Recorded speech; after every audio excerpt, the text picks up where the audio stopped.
right, good day, everybody, and welcome back to another episode of Pirkei Avot, the Ethics of the Fathers, live from Israel with Rabbi Chaim Coffman.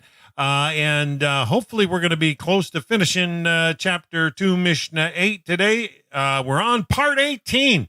And it's a question of how many curveballs we end up throwing Rabbi Coffman, because he can go on and on and on and on and on like the Energizer Bunny, and we so appreciate him and everything he has to share. So let's just break right in and see how he's doing today.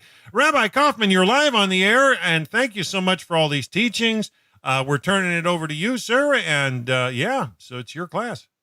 Always a pleasure to be here.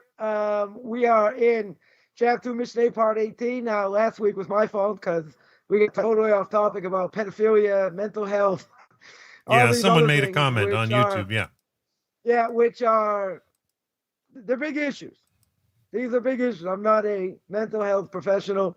I don't play one on TV. Never played one in a video either.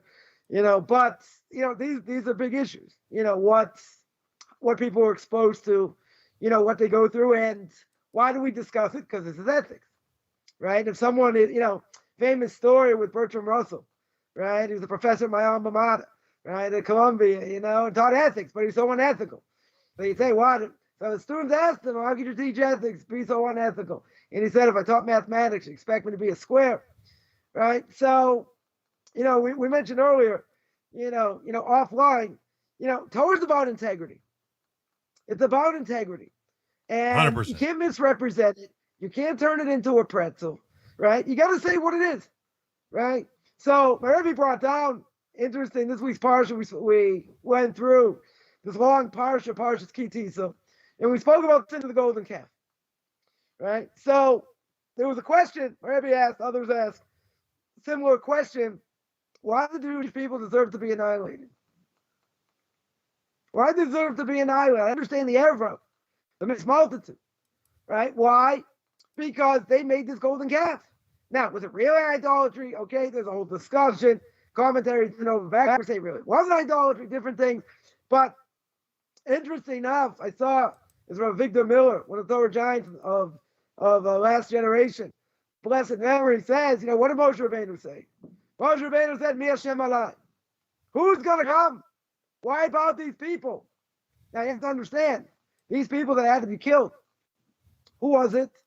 It could have been your mother-in-law, could have been your sister, could have been your kids, right? God forbid, been parents, right? They didn't ask questions. Who came and did it? Wiped them out? The Levites. The Levites came. That's why they have a special position. So says Rabbi Victor Miller, they didn't ask questions. They came and did it. They did what God said to do. But my Rebbe said, you know what? They were committed. What's going on over here? Why they all deserve to be wiped out? The entire Jewish nation? Because they didn't protest. They didn't stand up. They didn't stand up for Torah. So Victor Miller said, it may be unpopular. People may not like you. Your congregants may say things. There may be murmurings. I don't even know if that's a word, right? Murmurings, against you. But guess what? Is the Torah true or is it not true? Is it make-believe or it's not make-believe? The entire nation, the Jewish people, God says, if I go amongst the people, I'm going to wipe everyone out. I'll start with Moshe Rabbeinu. I'll start again with Moshe Rabbeinu. Moshe Rabbeinu says no. He says no. He made a deal. Plea bargain. Made a plea bargain. He says, fine. I don't want you, God, going amongst the nation. But we're going to pay for it for all generations. Every generation is going to pay for the sin of the golden calf, regardless of whether we did it or not. Right? So Rebbe says on that, you see something, going down, it's wrong. You got to out. You got to know when, you got to know how. We don't leave things to chance. Because a person, we mentioned this before, I don't want to harp on it, but we mentioned this before. A person had the opportunity to say something, they don't. Guess what? Torah's not that important. Doesn't seem like it's that important. You're going to say, what difference does it make? What difference does it make what I say or I don't say? Shouldn't matter. Why? People aren't going to change, but it doesn't matter. It says the Briskerov and others, doesn't really matter, because if you had an opportunity to protest and you don't, you have blood on your hands. It's as if you did it. Wow. Right? So sometimes you say things that are not popular. Right? I'm not saying you have to go out there and just blast everyone for every reason. Right? We don't have to do that. Okay, you take the issues. Whatever the issues are. You gotta warn develop people, a spine and stand up for something. People who are heretics, you gotta warn about heretics. You gotta warn about people who don't keep Torah. There are things you have to warn about. That's true. And if you don't say anything, then it's like you're guilty over here. Right? What we mentioned earlier, guilty by association. Right? That's not a small thing. You gotta say, I didn't do that. I didn't say what this person says. I didn't do what they do. Doesn't matter. Right? The fact is, person that wants to support X, Y, and Z, what happens? Get burnt.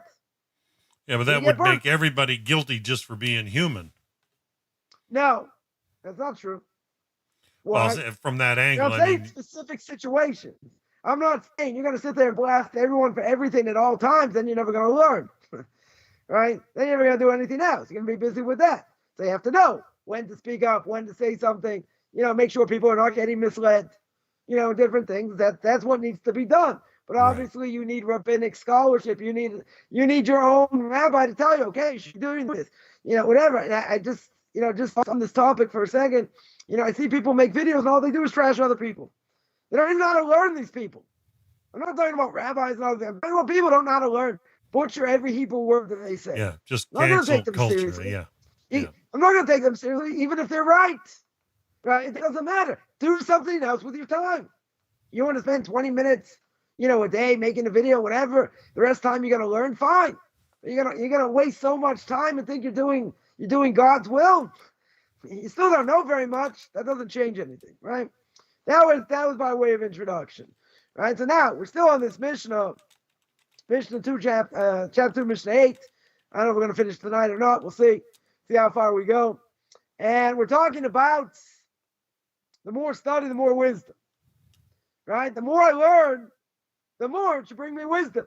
So we mentioned for a second last week about what Rabbi Yonah said, and then we didn't get very far after that because we're totally off topic. But Rabbi Yonah, one of the great commentaries, hundreds of years ago, said that a person learns Torah, tries to understand to the best of their ability. It leads them to greater understanding and depth. Now, let's think about that for a second. A person learns Torah. They understand it better because they learn it constantly. They understand it better. It helps them who they are, leads them to greater understanding in depth. Now, also, a person's going to listen to Torah. Right? If they're going to listen to a Torah discourse and hear a rabbi speak or whatever, it's going to sharpen their mind. Even if the rabbi there spoon feeds them. Meaning, he just gives them everything on a platter. He doesn't, it doesn't make them think so much, whatever. He gives them everything and they can, reach their own conclusions. Yeah, they're going to soak something up. Which would be pretty evident. There's no point to give a lecture. And there's some people out there, I guess, like doing this. And that is to give a lecture, no one's going to understand it. That doesn't do anybody any good. Could I speak about Kabbalah, other things that people are just going to be totally lost and throw all kinds of things together? In theory, what would that benefit anyone? People want to know what to do, what to think, how. Uh-oh. You froze, Rabbi. I don't know if you can hear me, Rabbi Coffman, but you froze. Oh, now you're back. Sorry. So we'll make it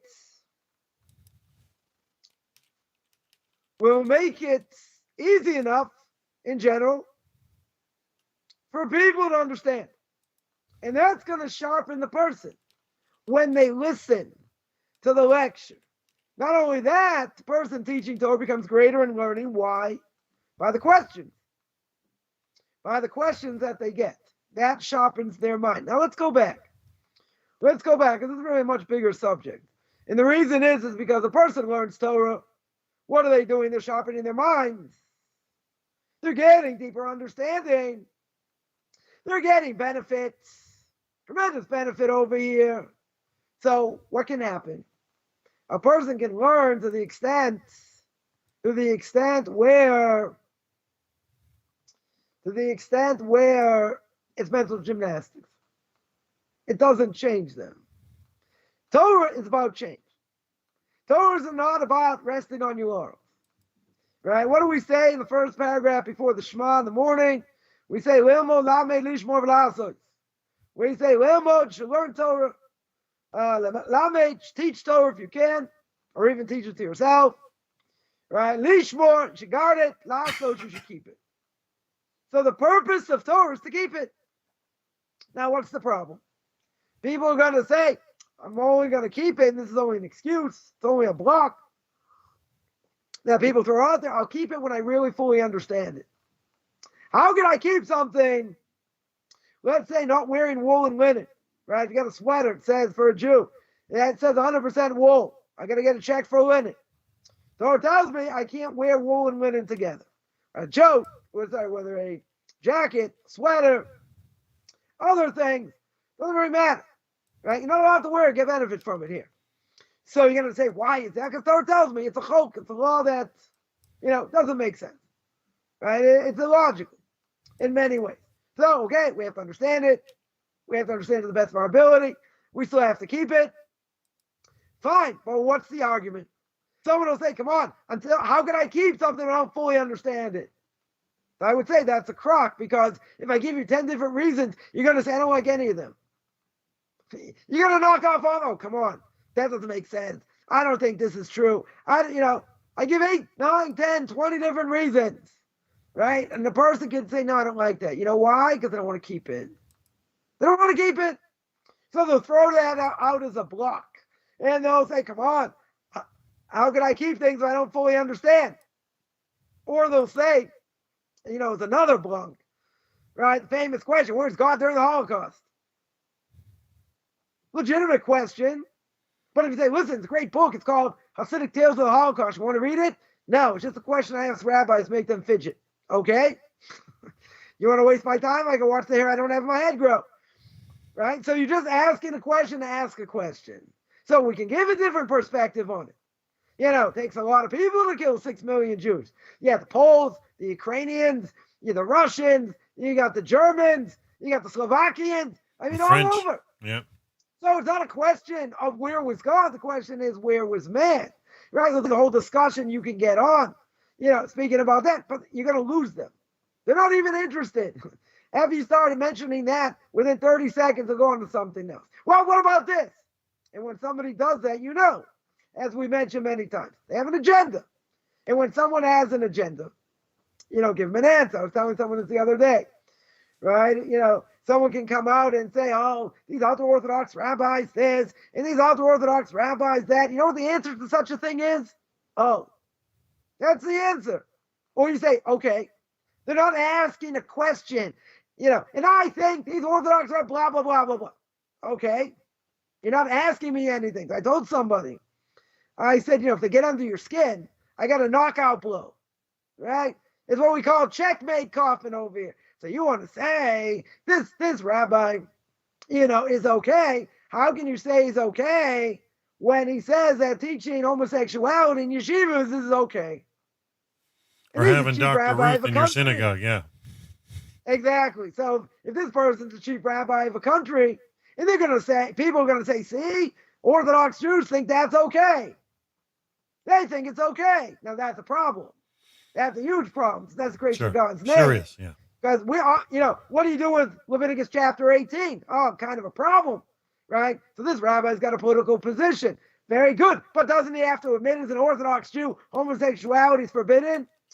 Okay. But even the other rabbis don't hold to this person. Doesn't matter. It's irrelevant, but he represents Torah. He represents Judaism. So I said in 30 seconds, that's all you have to say. All you have to say is, guess what? This rabbi that you think is so great, the greatest thing since sliced cheese, how can somebody like that say that homosexual is okay? Not only is it okay, that should be allowed to be taught in schools. In yeshivas, they wouldn't ask the Muslims this because they'd be up in arms. They shut down the whole country. Not a question. So they're not going to do it by the Muslims, so they'll do it by the Jews. Now the whole question, what's going on? What did the Jews do to deserve such a thing? But okay, it's another issue. So my answer was, so answer that. They're throwing out a blog and say, I think this and I think that. You don't have to answer. That, there's no question being asked. They have an agenda. Right. You know what? You can also have an agenda. Say, oh, you support this rabbi? How is this permissible? How is this permissible to teach in Orthodox yeshivas? Checkmate. That's it. Because if you hold the Torah is true, which this person really doesn't, but if you would hold the Torah is true, what do you do about that verse? And how do you say an Orthodox rabbi, quote unquote, can say that's okay? That's it. You want to knock us? You want to knock out ultra-Orthodox rabbis and we're fanatics and all kinds of things. The list goes on what people have called me. Fine. It's a good thing I got big shoulders, right? Get on my shoulder pads here, right? To get ready for next year football, right? So that doesn't matter. Let people say what they want, but that's one answer a person can give. And then you knock them out, right? Because they have an agenda. So that agenda, you wipe out. You finish with it. But most cases, in these type of situations, it's a waste of time. If someone has an agenda, you're not going to convince them. They're not interested. Right? We brought down this week's parsha also, the Alter Navardik, the great Rabbi of Navardik, had a student that went off. So he was visiting a certain city where the student was. And some of his other students said, why don't you speak to him? Why don't you try and, make sense, of what he's doing or whatever. So he went to speak to him for an hour. Now, as anyone knows, the Rabbi of Navardik, he didn't waste time. He wrote down, every second what he was doing, pretty much. Counted for all this time. So he spent an hour speaking to the student that went off. So in the end, it was a stalemate. He didn't convince the student didn't convince him. So the other students asked him, Rabbi, why'd you waste your time over here? Why in the world did you waste your time with such a blockhead? He's never going to change. He's too much steeped into desire. He's never going to change. So the Rabbi of Navardik said, you know what? You're right. But it wasn't a waste of time. You know why it wasn't a waste of time? Because now when the person's going to do his transgressions, not only is he going to think twice about it, he's not going to get the same enjoyment as he did before. He's going to feel guilty. And he might feel very guilty. It might change him eventually. Right? It might not be immediate, but he's not going to get the same enjoyment. Right? So that's another issue. That's another issue is I see many people ask the question, but how do you give up this? How do you stop that? We all have desires. No one, we're going to get to the Mishna one day when I'm probably about 97, right? That, the Mishna says, what should a person do? They should eat bread with salt. Like, that's about it. Right? You should eat minimally. Now, that's not for this generation. Right? Obviously. There's no mitzvah to live in a hovel. There's no mitzvah not to have good furniture. But there's a limit. There's a limit over here. How much a person should take in, and all, let's say, there's a story, right? We told the story of someone in South Africa who went to solicit money from him. This person was very wealthy. He just finished building a huge house. And he showed him all over, all these different ante rooms and other things. And so Rabbi asked him, what about mezuzahs? He had to get 40 mezuzahs. 40 mezuzahs to put on the door. Right now, when I had my apartment in Beit Shemesh, I needed like 25. You know what 25 mezuzahs cost? Okay, you can get them cheaper. I didn't get them so cheap, right? Because these are things that guard the house, things you don't want to mess with. So this ultra rich person says, I don't have the money for it. I'm going to get the cheapest one. Rabbi said, I don't understand. You just spent a small fortune building this huge house, and you're not going to protect your house spiritually with a proper mezuzah. All of a sudden, now you don't have money for such a thing. That's called your priorities out of whack. Remember, Pesach Kron should be well. Once told the story. Someone walks by someone's house. They see they're doing all this construction. So a guy walks by and says, no, I think you should make it like this and make it like that. He comes back the next day. Says, no, I think you should have a window over here. You should do this. By the third or fourth time he did this, the owner's like, who are you? I'm the one building this. Like, what are you telling me how to build? What are you, an interior director, designer or an exterior designer? This isn't for you. So the person said, what are you talking about? This is external. You're not doing this internally. This is external. So if you're building it externally, for people to see, you should build it the way I want. Very ingenious. Very ingenious. The person Not too happy by such a comment. Right? So how can it be? How can it be in general? Someone could have such a lot of money and say, I'm going to skimp on mezuzahs. I'm going to skimp on these other mitzvahs. Because the evil inclination comes and says, it's your money. You worked hard for it. Okay, doesn't mean you're not going to do mitzvahs. So I'll get a C- in the mitzvah I did. I'll get D+ mezuzahs. Why? Why? Because the desire to do things, in such a fashion where you're going to make the house look exquisite and this and that, that's going to overcome a person rather than give charity, right? Rather than do things in spiritual terms at a high level. Now, it doesn't mean a person doesn't have the money. They should buy a $400 esrog, right? American, not Canadian, because that'd be like $200, right? Canadian. But we won't go there. Point is, someone who loves doing mitzvahs, they're going to spend more money on mitzvahs. I'm not going to say they have to go in debt, right? But you have to beautify the mitzvah, right? If you get a menorah, it should be a nice menorah. Get a kiddush cup. I just bought my future son-in-law a kiddush cup. It's a beautiful kiddush cup, right? Thank God I don't have to sell any body parts to buy it. But, it's a beautiful thing. Because when you do mitzvahs, you do them the right way. You don't skimp over here. Under Hashem, yeah. So how can it be when a person learns, right? And they're going to sharpen the mind. And sharpening the mind is a tremendous thing. Tremendous thing. I don't know if you saw the give and take of my last Tanakh talk, episode about the Super Bowl. But, there are people who's like, I'm going to watch it anyway. And I'm going to do, okay. You know what? People are ingrained with things that they want to do. And it doesn't matter what anyone says, I'm going to do it anyway. Now, it could be better, it could be worse, and all these things. But even if a person knows it's the right thing to do, I spoke last week in my class on duties of the heart in Chovos HaLevavos about taking a, cheshbon and nefesh, taking the self-accounting. And there are like 30 different ways to take a self-accounting. We're only number 13, right? I give this class for an hour every Tuesday, 9 o'clock Eastern time. Anyone interested?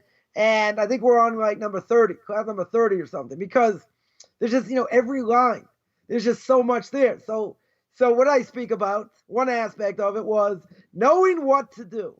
When we've mentioned this many times also, knowing what to do is 95% of the game. I'm not going to say 90, it's higher than that. That's the most important thing, because again, what do most people ask the most important question? Ketchup or mustard on my hot dog? No one's really thinking, because the mind's a terrible thing. Not the mind's a terrible thing to waste. People don't want to think. They don't want to deal with reality. They just want to have fun. They want to watch Snoop Dogg at, halftime show. They want to comment on it. Was it good? Wasn't it good? Compared to other halftime shows. Well, you have nothing better to do? No, it's enjoyable. You're right. There are other things enjoyable that don't do diddly squat for my spirituality. And it's a waste of time. Right? So here, a person's, so you're not going to say, okay, so that's stuff in the secular world. We're talking about Torah here. We're talking about delving in depth. Very good. And it sharpens the mind. And not only that, the question they're going to ask their rabbi when they hear the class, it's going to sharpen his mind. Right? But it cannot be done. Like my Rebbe would say, or Moshe Schneider, blessed memory, my Rebbe's Rebbe would say, you don't do things like a frummer student. You don't do things like an ultra-Orthodox student. It's not just, it's not just another course. I remember somebody once said to me, how could it be my kids go to school? They go to a Jewish school. How can they get graded on prayer? How can they get a grade in how they pray? Right now, what's the purpose of the grade? We're not talking about intention. These are kids. What level of intention are they going to have? The question is, do they really pray?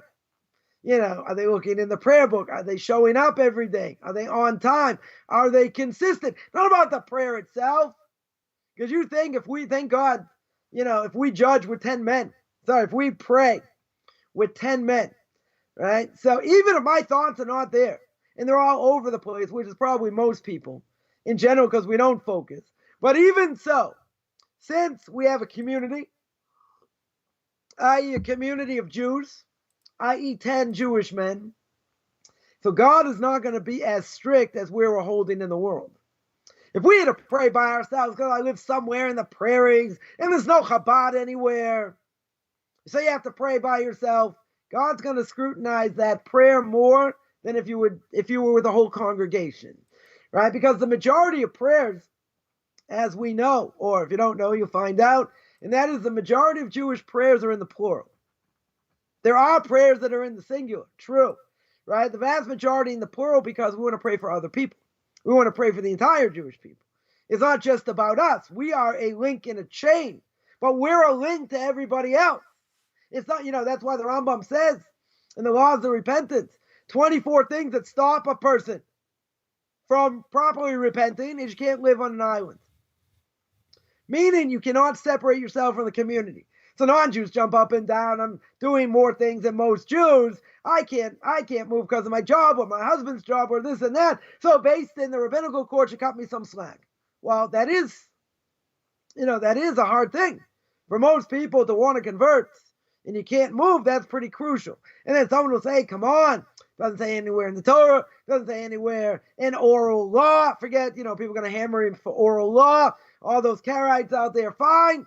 But regardless, what's going to happen? A person can't move. So they automatically separate themselves from the community.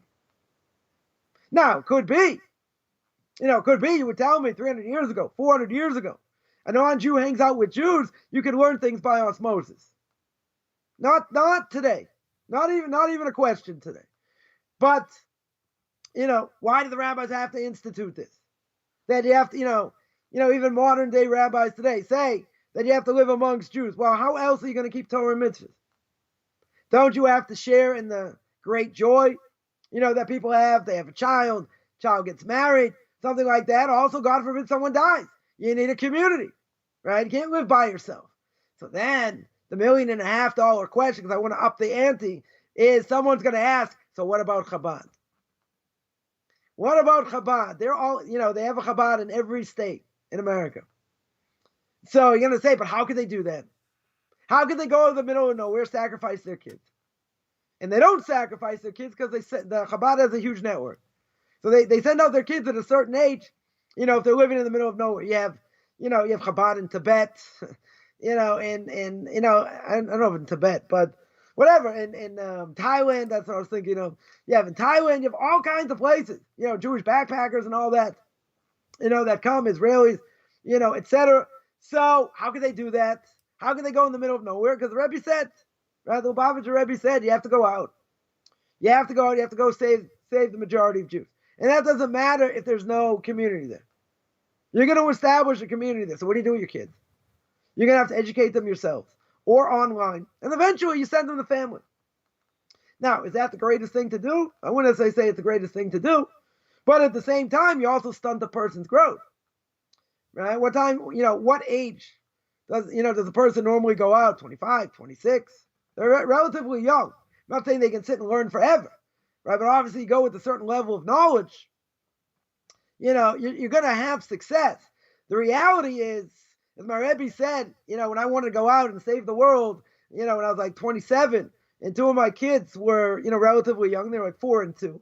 And I went to ask the head of the yeshiva of Or Sameach, a blessed memory of Mendel Weinbach, and he asked me, he said, how's you learning? I said, great. I'm going through one tractate after another tractate, really growing. So he said, what about Parnasa? What about making a living? So that time I had plenty of money. So I said, not an issue. He goes, I can't, take someone out of learning. I'm not going to take someone out of learning to go save the world. You got to speak to a gadol. You got to go speak to one of the top rabbis of the generation. So a friend of mine I was learning with at the time was brought close to Judaism by my Rebbe, of Sternbach, he should be well, in South Africa. So he says, I got a connection to him. He speaks English. He grew up in England. So I went to see him. And when he started speaking to me in English, I almost fainted. He talked someone of like that stature. Wow. He's like, hello, can I help you? And I was like, say what? He speaks English. I was like, no way. I was like, unbelievable. Anyway, he basically said, I'm an old man. And this is more than 20, almost 25 years ago, more. And he said, if you have the opportunity to sit and learn, he basically said in my language, this is my language here, not his, you got to be off your cotton picking head. You got a golden opportunity to sit and learn. And you want to go save the world? He says, I give you a blessing that, you should go through all of Talmud, all the commentaries, And then when you go out, you won't be like one of these Mickey Mouse rabbis, so to speak, who only know a little bit, they're relying on things they should never rely on, whatever. He says, when you go out like fire. Now, problem was, he demolished my dream in like 3 seconds. So I told him, I said, well, if I'm going to listen to you, then you're going to be the one to teach me. So that got me in the door. So I started calling him, what we're going to learn. I started making up questions. I would say, this Chaim Coffman. He goes, what do you think? I know who this was. I was like, Hakam and this and that. And finally he said, I'm so busy. I don't have time to learn my grandkids. So I said, you know why? Because they're not pushy enough. And that's how I got my foot in the door. Right? But he didn't tell me after years of learning that I'd be overqualified. In my mid-30s. People didn't want to hire me for different reasons.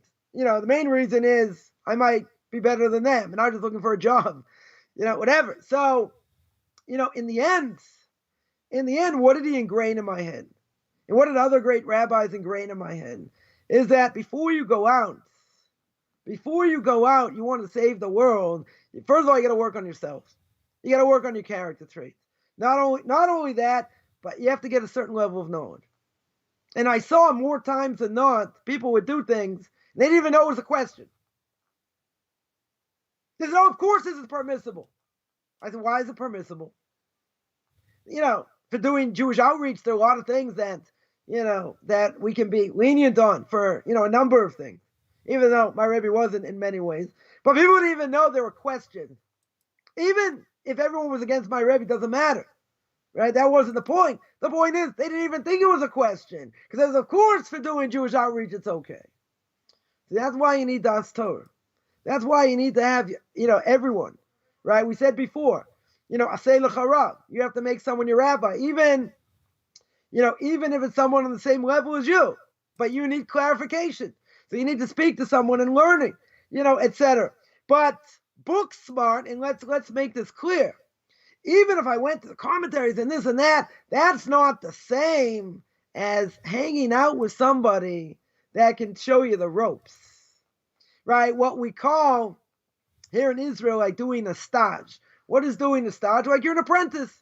You want to be a lawyer.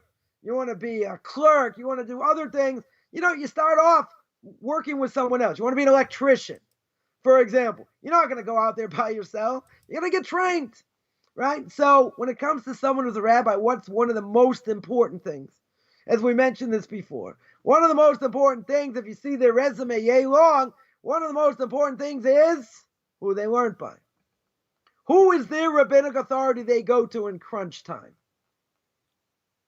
Right? It's a huge thing. So over here, so what does that have to do with anything? Why do I go off on that? Because first of all, we said when a person learns Torah, they have to understand it to the best of their ability. And what if they have questions? They go to other people who can answer the questions, right? If they can't answer it, you go to someone bigger, right? And questions are complicated. You might get a different answer for two different people ask the same question. Depends where they're holding, what they're doing, deeper, other things. So I've been spoiled because I can go to my Rebbe and ask him anything about anything. He's got all the Torah in the palm of his hand. Should be well. He's got all of it in the palm of his hand, right? So there are questions that sometimes, and a lot of it, was in my case. There are questions, there are questions where whatever answer you're going to get, it's only damage control. In other words, you're not going to make friends over here. So a number of times, I had sort of far out questions, and, I go to speak to him, and I'm like, this is not going to go over well. And he said, my Rebbe is very big in saying that, first of all, you have to listen to what your rabbi says. Second of all, you have to have proper emunah, proper faith in God, that God knows what he's doing, he's running the world. Third of all is you can't look left or right what anyone's going to say. Sticks and stones. So let people talk. Let people say what they want. You might not be popular, right? We said by Victor Miller. He said you got to stick up. You got to stick up for Torah. So, and if you don't, when you're obligated to, you're in trouble. So you have to know when and how, and all that. But is that going to make you popular? Never going to make you popular. right? My Rebbe would say, if you're a rabbi of a synagogue and they're not trying to drive you out, your congregant's not trying to drive you out, you're not doing your job right. The buck stops here. A person may make difficult decisions. And people, there's a great book. I haven't read it many years, but I remember a lot of it. This book called Tales Out of a Synagogue, right? Tales Out of a Synagogue by Rabbi Emanuel Feldman. And he wrote this book when he was a rabbi, many, many years ago in Atlanta. And he had all kinds of issues. He wanted to have, a mechitza, separate seating, for men and women. And they almost threw him out for that. Almost threw him out for something else, for different things. So he didn't flinch. He did what he needed to do. His congregants might have been up in arms, with different things. But what happened in the end? He made a synagogue flourishing today, in Atlanta, Georgia. Flourishing like no tomorrow. His son runs a synagogue now, right? But there were many stories. People came in, I'm not saying off-the-wall questions per se, but things that were highly uncomfortable for people when it came to Orthodox Jewry. He didn't flinch. He did what he needed to do. What the Torah says. And there were certain things, he held his ground. He said, listen, if you don't let me do this, this was a case by the mechitza, right? By separation between men and women during prayer and other things. And he said, if you don't let this go through, I'm leaving. Now they're going to say he's bluffing, this and that. So a number of times, he stood his ground. Now, did that make him popular? Maybe some people respect it, where he was holding and what he wanted and all that. But at the same time, there are people, I'm sure, probably lost people, probably joined a conservative synagogue or reform synagogue or whatever, because this is too strict. This is just way too strict. Right? I spoke last week about a fast track to conversion. And someone wants to convert before the end of days. I get it. There is no such thing as a fast track. It's only going to be worse for the person, because if they don't know what they're doing after conversion, they're going to be liable a lot more than they think. Not just about making mistakes and blessings and Shabbos. There's a specific punishment, the Talmud says, where a non-Jew, if they don't keep what they're supposed to properly, it's because they didn't learn it right the first time. They didn't go through it enough. I'm not saying they have to know every last thing, or we're not going to convert someone, but still, the purpose of learning over here is to change a person. That's what it is. Now, a person could rely on certain leniencies that maybe you have to in certain situations, or they could do things that they can say, I can make this decision. I have a right to do such a thing, right? You mentioned earlier about bringing in Dr. Ruth. Now, let's say Dr. Ruth, as we all know, is a sex therapist, but let's say they brought her in the synagogue to speak about the Holocaust, about her experiences in the Holocaust. So you can say, that's not the same thing. That's okay. So how far do we let it go over here? Do we say, even though she's not going to talk about the other stuff, she's only going to talk about that, that's a whole controversy. I'm not going to say exactly similar, right? By bringing in a missionary. Same thing, right? He's going to be a motivational speaker. I don't think that's all he's going to do, but okay, right? So you could say, well, I have the shoulders to do such a thing. Or I have rabbis who said it's okay, which they won't come forward. Of course they won't come forward. They'd be foolish to come forward. Everyone's going to come out against them. What? You gave permissibility to do such a thing? Right? But at the same time, we're not going to rehash that. But at the same time, you have to ask the question. Where's the person's judgment over here? If it's something which is outright forbidden, the person is a big-time missionary in general. So that's a pretty big thing, right? That's a pretty severe thing that we're not just going to let go, right? We're not just going to say, motivational speaker, that's not going to be a problem. We're not going to give him, a pedestal to stand on. We're not going to speak about other things. Everyone's going to be prepared. They're not going to take his information, all this stuff. Question is that a good thing to do? Is that a good thing to do? So Torah can get skewed. Because the person can say, wow, Federation's going to pay a lot for it. A lot of people are going to come. This is going to be the event of the year. May very well be. Problem is, what happened to your understanding of Torah over here? What happened to your broad shoulders over here? So you're going to say, well, my mind was open till my brain fell on the floor. Okay? Right? But the point over here is, what should happen when a person learns? Rabbeinu Yonah says it leads to greater understanding. Now, greater understanding, I would hope, also means changing themselves. Working on bad character traits, which we all have to do. We all have bad character traits.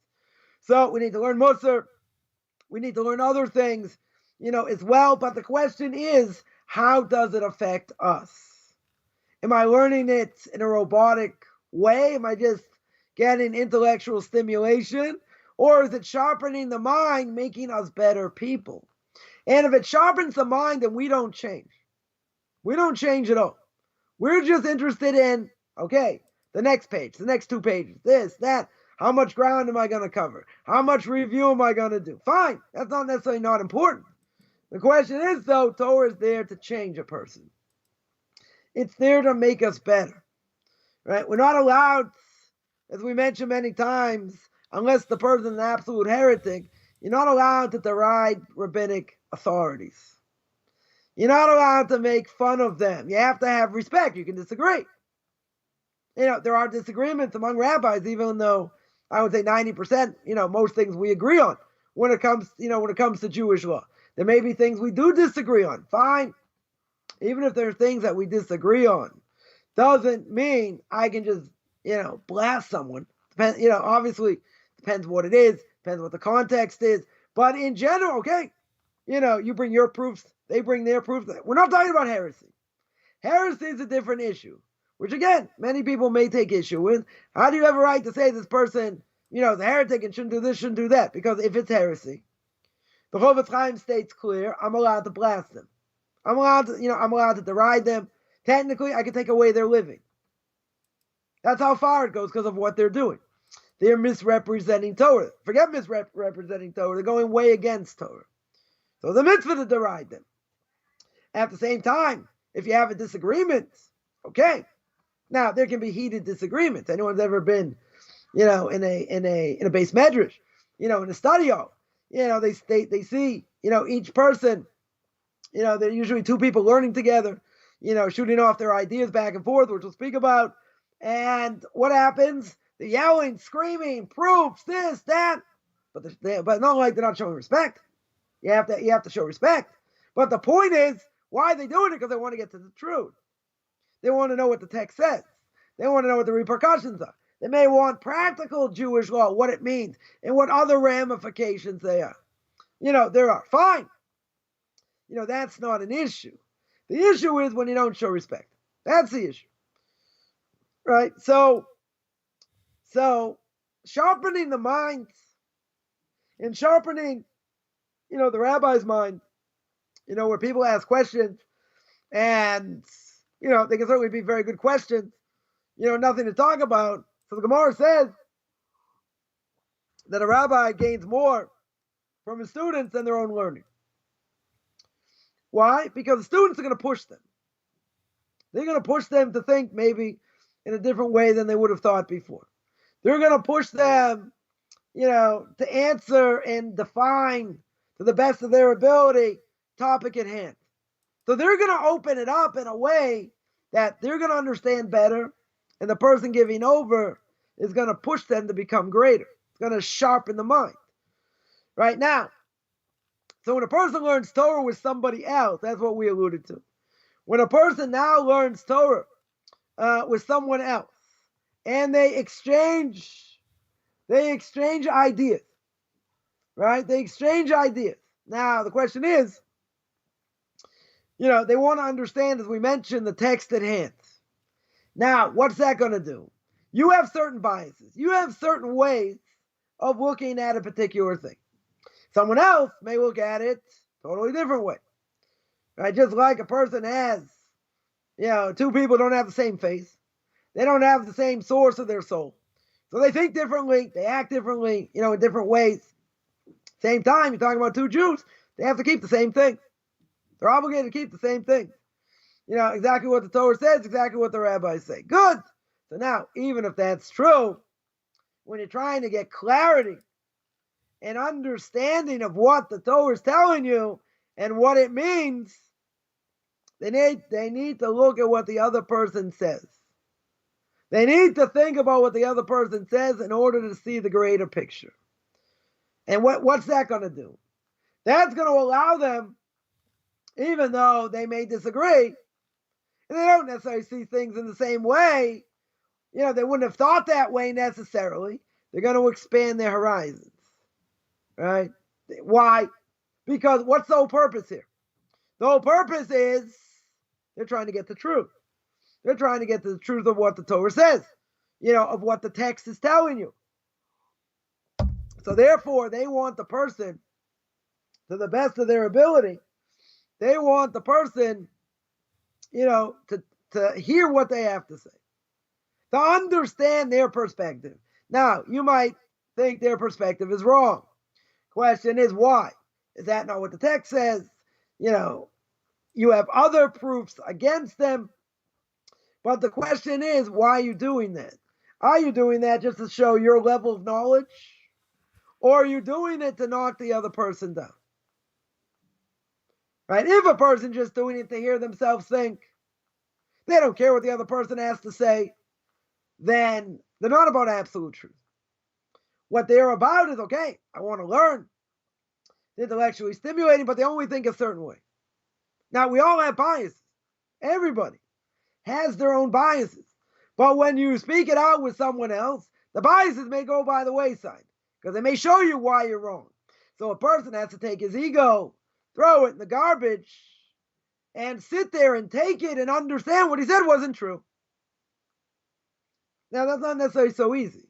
So let's say a person thought about it, went through this, went through that, and I remember once learning something, and I have this whole, explanation and whatever, and it was based on a misinterpreted word. They said, that's a great idea. Just remember, that's not what the word means. He goes, don't worry, you get merit for learning. Even though you learned the wrong way. You still get merit for that. But you see, you got to take it on the chin. Because, a person's going to spend hours going through this and the other thing. They're building, this whole thing up. And, and whatever it is. And what happens? Yeah, 1 second. So what happens? So what happens is your ego gets in the way. And you say, wait a minute, that's not what the word means? Wait, you got a proof against me? How's the person going to deal with the proof against them? How are they going to deal with it? Right? Are they going to just knock the other person out because they don't want to hear what they have to say? Or are they going to say, okay, let's reanalyze. Let's see what it's really talking about. Let's really get to the truth. Again, sometimes ego can get in the way, but, if you're trying to get to the truth, then really, deep down, it really shouldn't. Yeah, you got a question or a comment? Yeah, I had the same problem. I remember, when I started to study a lot of Torah material, it was just myself diving into a bunch of lessons, not with an actual rabbinical oversight. They were rabbi lessons, but not knowing a lot of the words. Of course, I start to try to decipher and interpret the words myself. But life experiences start to actually divine providence jumps in and will correct you. You bring on yourself your own problems if you're learning that way without proper rabbinical oversight. And I found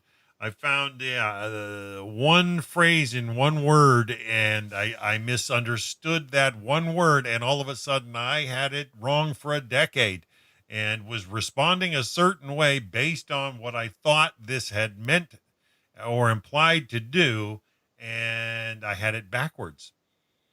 And I'll tell you, it brought a lot of anguish. That's called in the vernacular eating humble pie.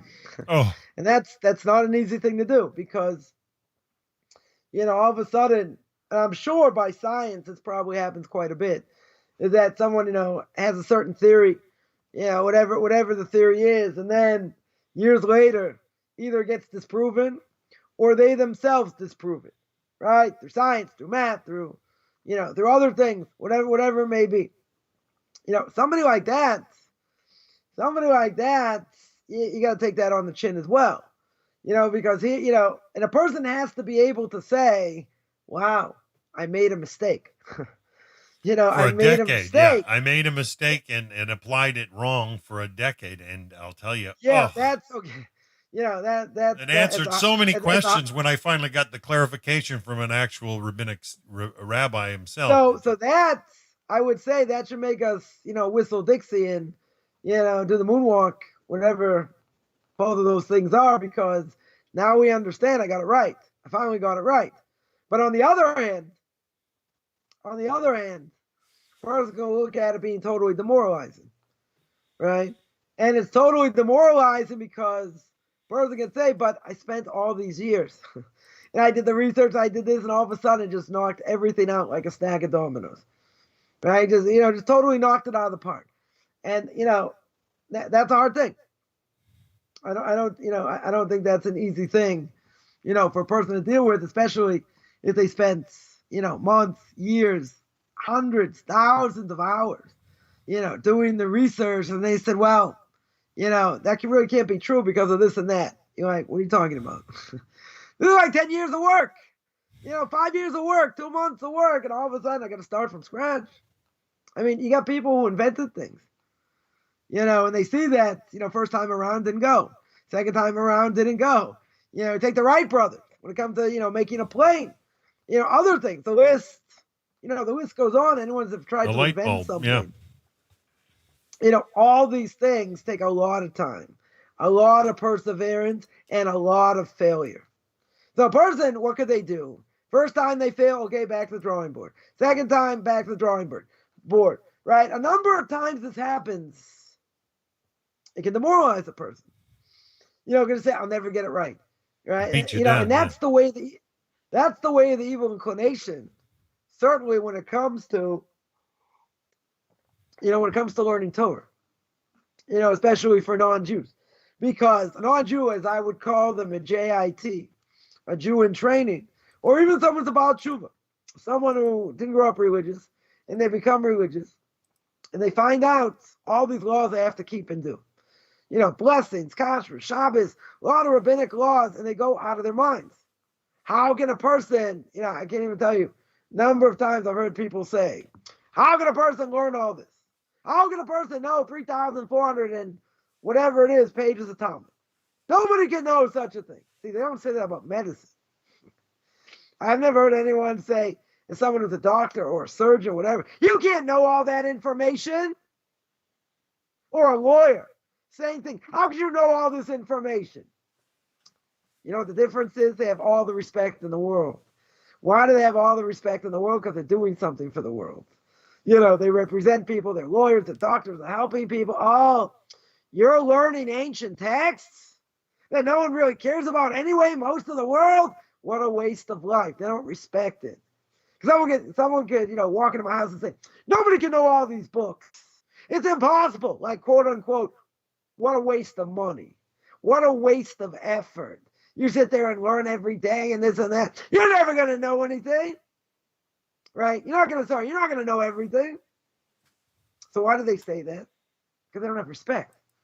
They don't have respect for Torah. A person could say, I heard the great rabbi once say, I had a brother-in-law, writing a book on tax law. He was writing a book on tax law. And, the university gave him a stipend, place to live. They didn't call him a parasite. They said he's doing something for the world. He's writing a book on tax law. I can't even imagine what that does for the world. Maybe made all kinds of loopholes for people to steal money. I don't know. Whatever it is. I've nothing against tax law. Right? But in the bigger scheme of things, as we were learning way back when, at the beginning, chapter 1, right? In Pirkei Avot, ethics of our fathers, go back 95 episodes, right? What does the Torah stand on? Sorry, what does the world stand on? Torah, Avodah, Gimel Chasadim. Stands on people learning Torah, serving God either through the sacrifices or prayer, right? And chesed, doing acts of loving kindness. Gee, number 4, I don't think it's writing a book on tax law.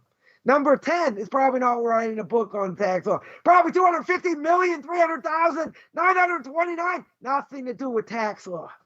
Nothing to do with Pod Bowl. Nothing to do with any of this stuff. It's all about Torah. That's the most important thing, right? So you have to see the greater picture. When we see the greater picture, what am I doing? What am I doing when I learn with someone? What I'm doing is trying to get to the truth. That's what I'm doing. And there has to be a different perspective, right? Someone else is going to give you a different perspective. So why am I going to knock that perspective out? Is it because of my own ego?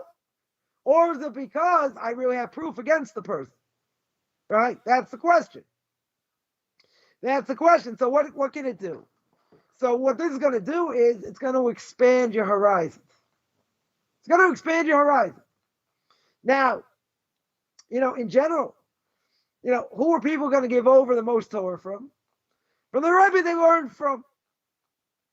Right? They're going to give over whoever they learned the most Torah from. But that doesn't necessarily mean all the other Torah out there is not worth anything. That's right. 100%. Plenty of good lectures. You go to TorahAnytime.com. There are different ways of looking at things. Most people know me, or they remember. I used to have headphones and a Walkman. Right? I'm still finishing up these tapes as I work through them. Right? So, they said, well, how do you know about this? How do you know about that? I said, I had a couple thousand tapes, making it into MP3s. Back from the 80s and early 90s, yeah. Yeah, so, I learned, a lot of different subjects from a lot of different people. Now, some of the perspectives were the same, some a little bit different, so to speak. But, even if they disagree in certain things and approach, the main things, hopefully they agree in. But at the same time, not one answer, is going to fit everybody. In other words, they may have to hear a different perspective. I was at a bris this morning, after prayer, the circumcision. So I was telling people, I said, this is a great snappy question and a great snappy answer. I've never been able to use it, but someone hopefully should be able to use it. So some people say, isn't circumcision barbaric? Right? An agenda question. Normally I would say, just say, oh. They're not asking a question, right? Not really asking a question, right? Hey, isn't it barbaric? So what's the answer? Barbarians don't do it. Great answer. It's a great answer. I've never been able to use it. Never been able to use it. So I'm not saying looking at a different perspective means I leave my mind open until my brains fall on the floor. There are 70 faces of Torah. There are 70 different ways to look at Torah. So in general, if I'm within the parameters of Torah, very good. If I'm not within the parameters of Torah, then you go against it and you run away from it like the plague, like fire. Why? Because they have a negative effect. So the first thing is, we said 95% of it is understanding what I need to do, right? And understanding the greater picture. Everything else is detail. So I can tell you, my first class on the laws of Shabbos, I tell people, what the source is, why we have to keep it. But I say at the beginning, no one should ever ask me right now why a Jew is not allowed to rip toilet paper on Shabbos. That's not the question. That's just a detail. But you have to understand why we keep Shabbos. What's the purpose of Shabbos? And all that. Everything else, okay, what category does it come under? Why am I, not why am I not allowed to do it? I understand why I'm not allowed to do it, right? But you have to understand the mechanics. So Coffman's law is most times it's more important to understand what's behind what we do than actually what I need to do. Meaning, 5 minutes before sundown, person's running around ripping toilet paper because they want to rip toilet paper, they don't have any tissues. And then you're going to think, why am I doing this? Oh, it's a stringency. Oh, you forget because we get caught up in life. So we don't think about certain things. But you have to understand the basics. See, that's another one of my pet peeves, right? Most people know I don't like people misrepresent things. I don't like people who lie, certainly about Torah. And one of the things I don't like is that people say things without first thinking about what they say. In other words, without first really trying to understand what it is. Everyone goes to Rabbi Dr. Google or Dr. Rabbi, depending on how you want to say it. And say, well, I didn't find it in Google, so I'll ask you. Okay? I take questions. I don't charge people asking me questions. That's fine. I want also people to think. See, we live in an instantaneous generation. Everyone wants an answer like this. But it doesn't always work that way. There are things that are complicated. Things that are extremely complicated. Someone asked me, Someone asked me a question last week. A friend of theirs' father had a massive heart attack, and they took him off a respirator, and he died. Wow. Now, so they said, what's the Jewish perspective on that? Do you go by brain death? If the heart's still beating, do we say that's okay? But whatever, it's a very, very complicated thing. It's not a one answer type of thing. And first of all, certainly not my area of expertise, right? So I sent them an article, all the ins and outs. I said, here's an article, take a look. Something like that, obviously you have to do the research, you have to understand, it's not a one-shot answer.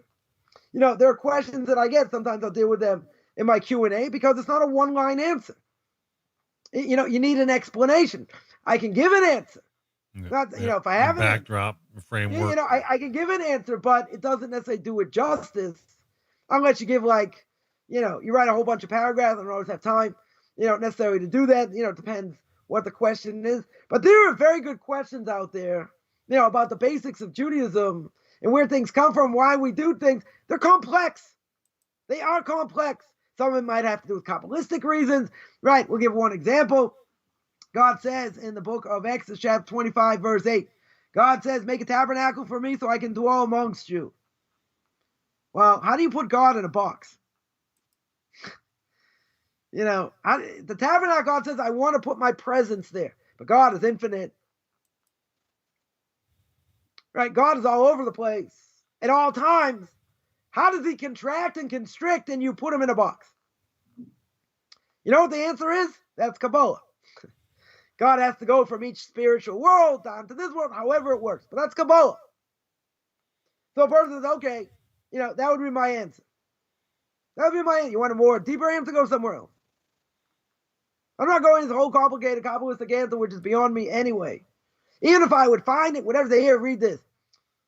There are things, I'm not saying they're not important, right? But in the bigger scheme of things, I see people ask, certain type of questions, that are deep. I'm not saying, they're always one-word answers. Yes, no, this, that. People have deep questions. Good, but there are certain things, without proper knowledge, it's going to be a waste of time even delve into it, right? I asked my Rebbe this question once. There was anytime I go through an esoteric text in the Talmud about a story or whatever they call it, a Gadita, one of my friends would say, you can learn in 5 minutes or 5 years, right? So I go to a classic text. It's called the Ben Yoyada. Ben Yoyada was written more than 100 years ago. Wrote the Ben Ish Chai wrote about 70, 80 works or something, and he writes a lot on these esoteric passages. Now it's either something he explains very easily, or he says it's Kabbalah, or he brings down Kabbalah. Now you have to understand, he would give a class. He wasn't known as the greatest rabbi that in Baghdad at the time, but he was called the person who gave sermons, drushes, and he would speak to people who went to work, and he would give classes on this. So imagine who the people in his congregation, imagine who they were, right? Anyway, I once asked my Rebbe the following question. There's a certain piece of Talmud that says, Elijah the prophet did this or did that, right? Eliyahu Hanavi, Elijah the prophet, and there's Eliyahu Tishbi, right? The famous song by Shlomo Carlebach, Eliyahu Hanavi, Eliyahu Tishbi, whatever. So there are two aspects of Elijah the prophet. There's one who's Elijah the prophet, and another aspect. So I asked my Rebbe the following question. I went to see him one day, and I asked him the question. I said, "What does this mean exactly? Why are there two different aspects of of this?" And he looked at me, and goes, "You learning Kabbalah?" I said, "No, it's an explicit Ben Ish Chai, which is a lot of it has to do with Kabbalah in general, but he gives straightforward answers also." So he gave me a blessing. He said, "Listen, I'm not going to explain it. You don't have time to stay, to sit here, but I give you a blessing that you'll be able to learn that also." So I said, "Okay." I said, "I have time." I took off my watch. I put it down. I said, "I got all the time." He goes, "Your wife's calling you. Go home." He's like, "Oh," he goes, "I could explain it to you. It would take me way too much." Listen, he also knows Kabbalah. It's not like he doesn't know Kabbalah either, right? But he gave me a blessing. And what was the blessing? The blessing was, in the proper time, you also learn that. You should also be able to learn that. People want to jump through hoops. They want to jump through hoops. They want to jump. They need a sense of achievement. Worth comes from that. I understand, but you can't. I have two grandsons that are born 2 days apart. One of them is already walking at a very young age, right? A little less than a year. But I had a niece at 7 months old. She was walking. Okay, so his cousin, they try and stand him up. Takes a few steps. He crawls, he scoots. Okay, they're 2 days apart. Fine, but you can't in general know how to walk if you don't crawl. I have one daughter that never learned how to crawl. She just scooted on her behind, and then she learned how to walk. Now, I had one kid like that. Everyone else crawled, and then they walked. And then once you know how to walk, problem is you think you can run. So a number of times, his grandson that walks, when he runs, splat. He bangs into something or whatever. Okay. But at the same time, there are certain things you have to know your place. It's not, I took calculus in college, took it in high school. You can't study calculus if you don't know trigonometry or algebra. You're not going to get it. But people want to jump through hoops because if you tell them it's forbidden, someone asked me about oral law last week, and a non-Jew learned oral law, and I said no. I said it could be maybe certain things that deal with non-Jews they could learn, certainly not in depth as a Jew, but maybe they could learn. Even though I think my Rebbe would say certainly not, but okay. So if I would say, it's totally forbidden, you can't do it, that's what they want to do, right? Just like we say, there's a verse, I forget where it comes from, it's from Proverbs or Ecclesiastes, that says, Mayim genuvim yimtaku. Stolen waters, are always the sweetest, right? If a person's chasing after a woman that's forbidden to him, or vice versa, whatever it is, it's much more enjoyable when they're forbidden. What happens when they're permissible to each other? It's not the same because it's all about the chase, right? So again, not exactly the same case, but here, what are we saying? You say outright, no, it shouldn't be done. And forget going into all the reasons. But the person says, but why can't I do it? It's not about, intellectuality here. You have to learn by somebody, you can't learn it on your own. Different things. A friend of mine told me before he went to yeshiva, before conversion, they wanted to learn, they were going to learn Gemara, so they wanted to try and do it on their own. So one Shabbos, he and his brother were learning, they said, okay, let's try and learn, let's get a head start. They started learning a certain thing, and he said they just closed it after about 10 minutes. They're totally lost. It was in English. They had a translation, right? Talmud you cannot learn without a teacher. Right? One day, it's on my agenda. People eventually convert, men eventually convert. Teach them how to learn also. Right? It's on the agenda at some point. In any case, I see people giving classes and things that they don't know anything about. It's pretty clear they don't know anything about, but they'll quote things and this. So if you say, it's okay, you can study it, no one has an evil inclination to study it. If you tell them whatever you do, you can't study, it's forbidden, and this and that, and your proper teacher about this, that, what are they going to do? They're going to run to study it. Because that's what the evil inclination does. It lets us do things and try and reach certain levels that we're not ready for. Like, what's the common question that comes up? Jews and non-Jews, have asked me, can I say tikkun chatzos? What's tikkun chatzos? Tikkun chatzos is you get up in the middle of the night, you sit on the ground and you wail about the destruction of the temple. You have all kinds of psalms and prayers to say, whatever. Someone says, I want to do that. It was a Jew. They asked me this. So someone, Ravigda Miller, of blessed memory, someone asked him this question. So Ravigda Miller says, it's not for us today, but if you really want to do it 5 minutes before you go to sleep, sit on the ground, think about the destruction of the temple and go to sleep.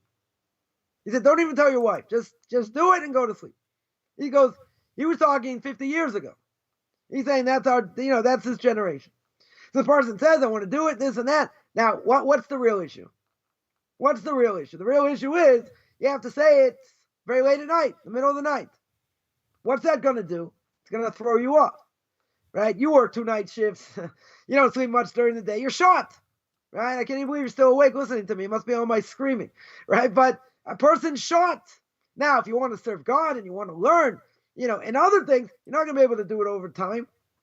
You're not going to be able to do it. Why not? Because your body can only take certain things. One of the 48 ways, right? I'm not going to quote Rabbi Poston here. One of the 48 ways is mute shena. Mute shena means limiting the amount of sleep you get. Now, my Rebbe, I've known that he, maybe slept years ago 2 hours a night. And he spent the rest of the night learning. Right? So I asked him, this thing about miyut shena, about sleeping less. He says, yeah, it can be done. You can train the body. So I said, how do you do it? So he says, take off a certain amount of time, over a couple weeks, over a month, and then, see how it goes and then increase it. Meaning, let's say for a couple weeks, let's say a person knows how much sleep they really need. So what do? You take off 10 minutes. You take off 10 minutes. Instead of going to sleep at this time, normally you go to sleep at that time. Again, if a person has a fixed time to sleep. So you take off 10 minutes. Or you wake up 10 minutes early, let's say better. You wake up 10 minutes early. Give you more time to learn, right? More time to get into groove with prayer. And you do it over time. Take off 10 minutes, take off 20 minutes, take off a half hour. So I remember I did this over time. I get up. I go to sleep earlier and get up earlier. And I went to learn earlier before I prayed. It was a whole different world. It was a whole different world, right? I know how much sleep, more or less, I need. But what's the problem?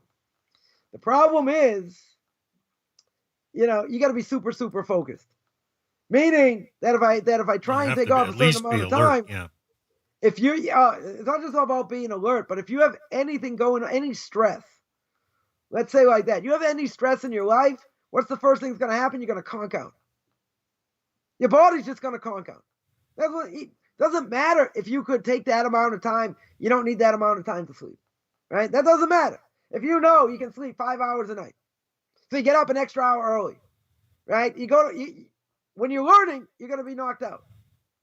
If you have any level of stress will do that. Now, what was the point of doing this? The point was, first of all, to see how much the body could take, right? How much sleep you really need. But second of all, what did it do to train me over here? It trained me that, however much a person learns in what they do, you're right. You got to be awake. You can't be half asleep. You got to be responsible. Sure. Yeah, it's not an easy thing. The famous Rogachover, more than 100 years ago, more, that it was known he never really got a haircut. His hair was very long, and he didn't sleep very much. One of the absolute Torah giants, nothing to talk about. And as the story goes, he would attach, he had like a, what do you call it? Like a cuckoo. What do you call a cuckoo? He had a braid. Like he had a braid like in the back of his head. So what did he do? He attached it to like a wall, a nail in the wall.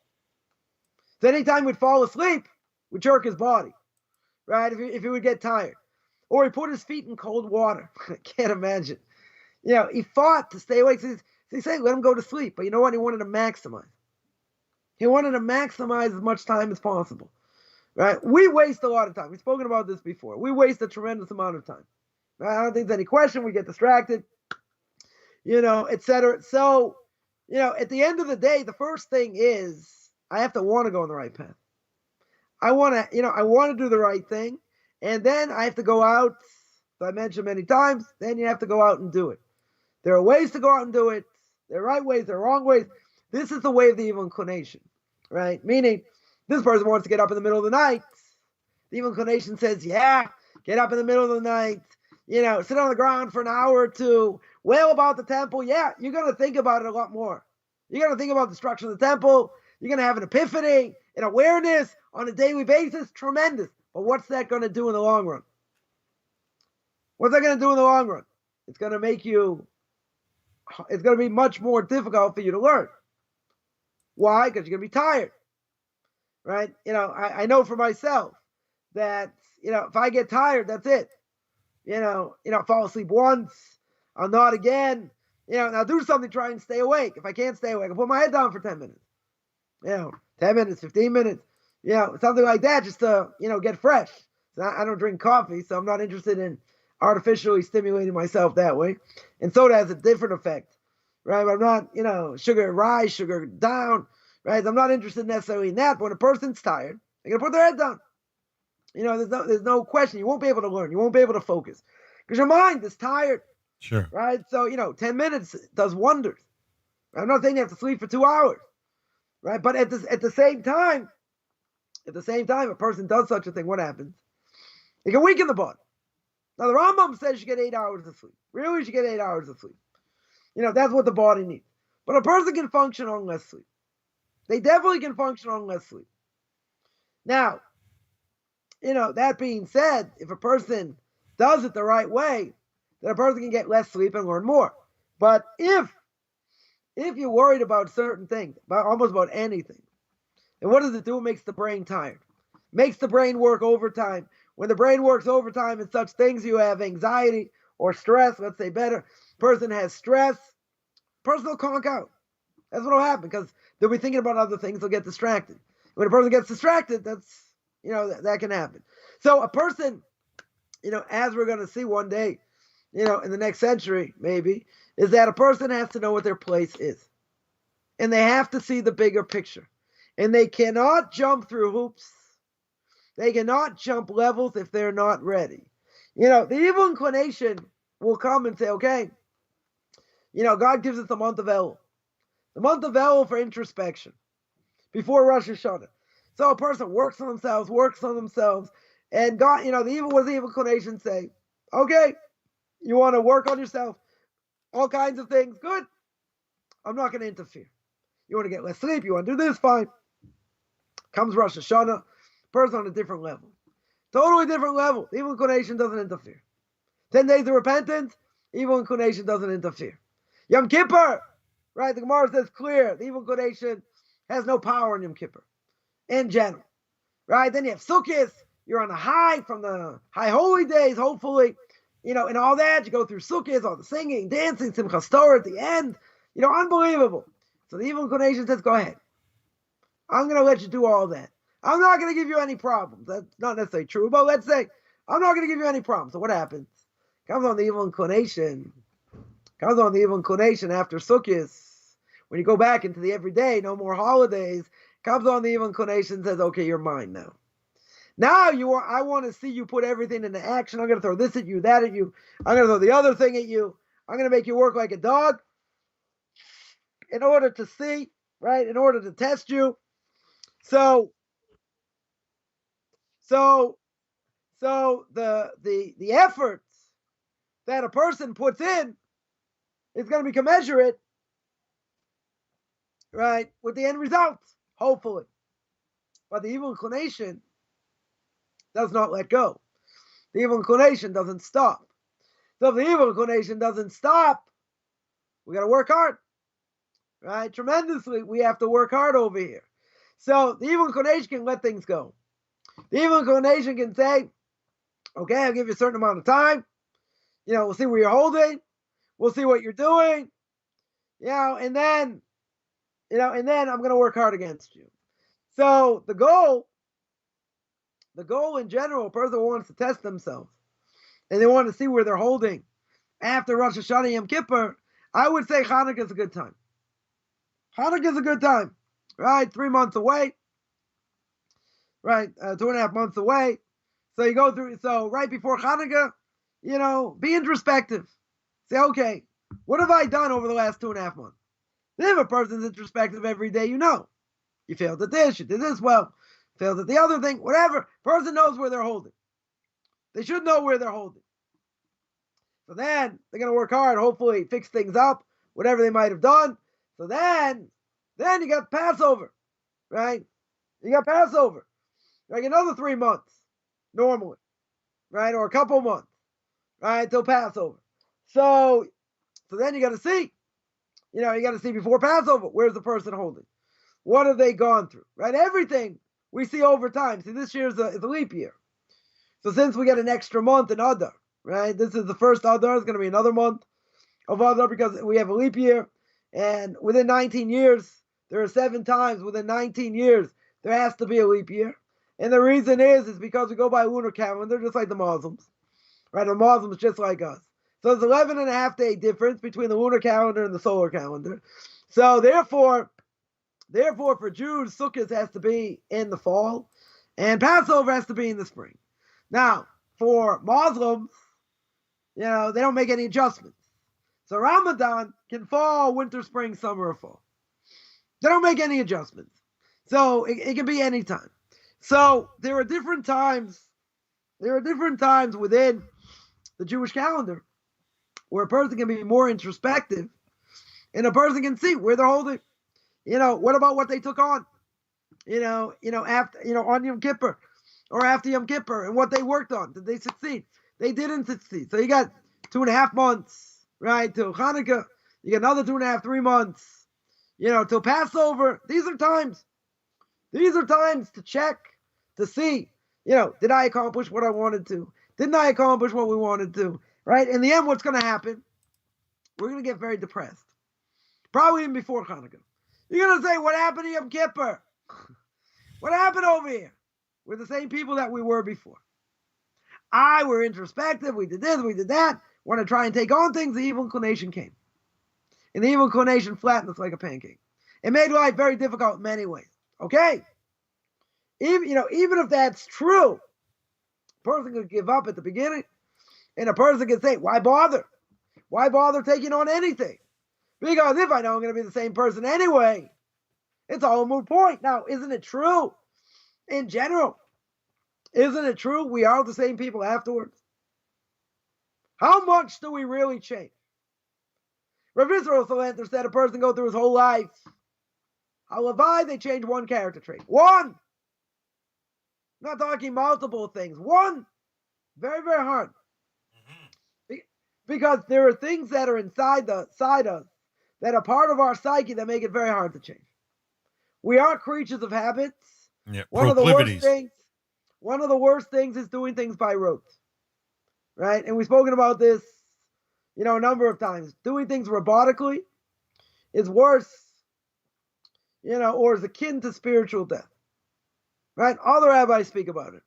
So you're going to say, and I had someone ask me this last week, but how do I not do things robotically? See, I get all the easy questions. How do we not do things robotically?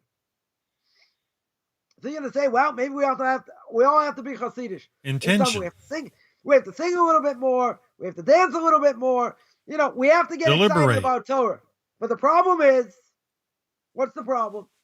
We get beaten down in life. So someone was telling me, that, there are Orthodox Jews trying to, draw close to God, not being robots, through psychedelic terms, right? Meaning, they're taking something that, maybe, let's say, hallucinogenic, let's say from the Indians or whatever, and they're trying to tap into something, to expand their horizons. Now, obviously, that has to be done under very, very specific care.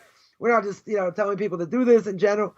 However, someone was saying that, this is a real thing. Oh yeah, this, ayahuasca. This is a real issue, and the reason I think is because what's the most important thing for an Orthodox Jew? Learning Torah, learning Talmud, mastering the commentary. What about prayer? Isn't prayer something we do 3 times a day? God gives the opportunity to stand in front of the King of Kings, ask him for our needs. So it says, we learn Torah. Well, okay. Prayer is part of it. Prayer is definitely part of it. Right? But at the same time, again, more of my Hasidic side here coming out. Right? That, at the same time, you got an opportunity to speak in front of the King of Kings. Ask him for all your needs. Lay yourself down and say, I'm nothing. I am zero without you. So what do we see? What do we see is a tremendous lack of emunah and bitachon. Tremendous lack of faith and belief in God. Right? And that's what's supposed to be in the generation before the Messiah comes. Right? Everything looks chaotic, everything running by themselves, seemingly, every day, one tragedy worse than the next. All kinds of things going on. So a person says, I'm keeping Torah mitzvahs, getting tossed around, why bother? Right? Why should I do it? Life is hard. 100%. No one's saying life isn't hard. We've spoken about this before. I've asked myself that question in the past, sure. But, I don't want to harp on this because it does come up a lot. But the problem is, why should their people, Orthodox Jews, be seeking other ways to expand their minds? Now, someone would say, it definitely helps them, clears up things that, years of therapy might not do. Even if I would agree, what's the problem? I mean, there's an obvious problem. You're using a psychedelic drug over here. But what's the problem? The problem is, and it's a common problem with non-Jews also, to a certain extent. More by Jews. What's the problem? Problem is, what we do is not enough. I prayed today. I'm going to pray tomorrow. I prayed yesterday. Where am I holding? Has prayer changed me?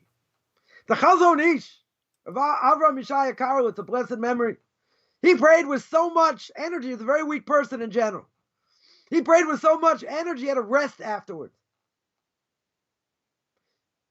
The great rabbis, the Talmud tells us, they prepared for prayer for an hour. They prayed, and it took them an hour to come back to this world. So you're going to say, we're not holding there. We're not close. You know what? So what? 100%. That may be true. But what about the mantra of Amunah B'Tachon? Why do I need to take a psychedelic drug in order to expand my mind? Why would I, I'm asking the question. I'm not saying anything about this rabbi who brought it up, right? But what's going on?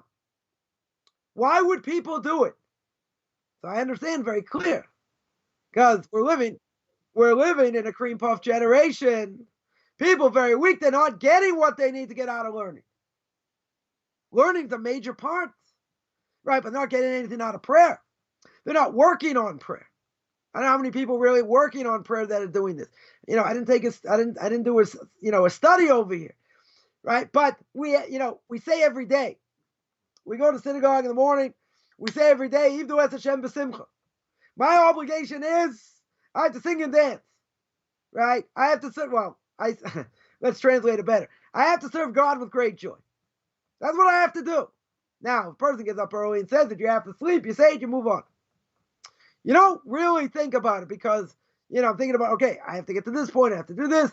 Where am I going later? What am I doing? Our mind goes in a million different directions. And what does God want?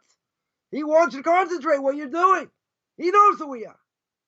So he's going to cut us some slack because if we pray with 10 men, God's not going to judge us severely. But even so, where are our minds? Where are we over here? Right? The problem is we only react to certain things. We're not proactive. We also want a quick fix. This is something that's a common problem. It's a common problem. For non-Jews, it's a different issue. Why do I say it's a different issue? Because, prayer is different by them. There's not so much ritual by them, or no ritual, no holidays by them. For them, it's harder. For them, it's a lot harder, in different ways. But the point is also they have to be excited about what they do, I would think. Because otherwise, if they ostracize themselves from family, from the church, from others, they have to be very strong in their beliefs because they get crushed. Jews don't want them. Non-Jews don't want them. They get crushed, totally demolished over here, right? So in general, I would say we should learn, for a certain amount of time, things that uplift us, things that we enjoy, things that are going to draw us close. Musar helps. Learning ethics helps. Why? Because it shows us who we really are. It shows us how many levels we really have to reach and what we have to do to change. Says the Ramchal in Path of the Just. We are here for what reason? To toil. Not to suffer. We're here to toil, to work hard. And we have to navigate this world through the Torah that we know, through the Torah that we understand. And there can be all kinds of curves thrown in our way. Many, many different things. So you're going to say, well, someone gets tossed around, it breaks them down. It breaks them. Could very well be. Could very well be. But you know what? You got to start somewhere. Most people today are on Prozac.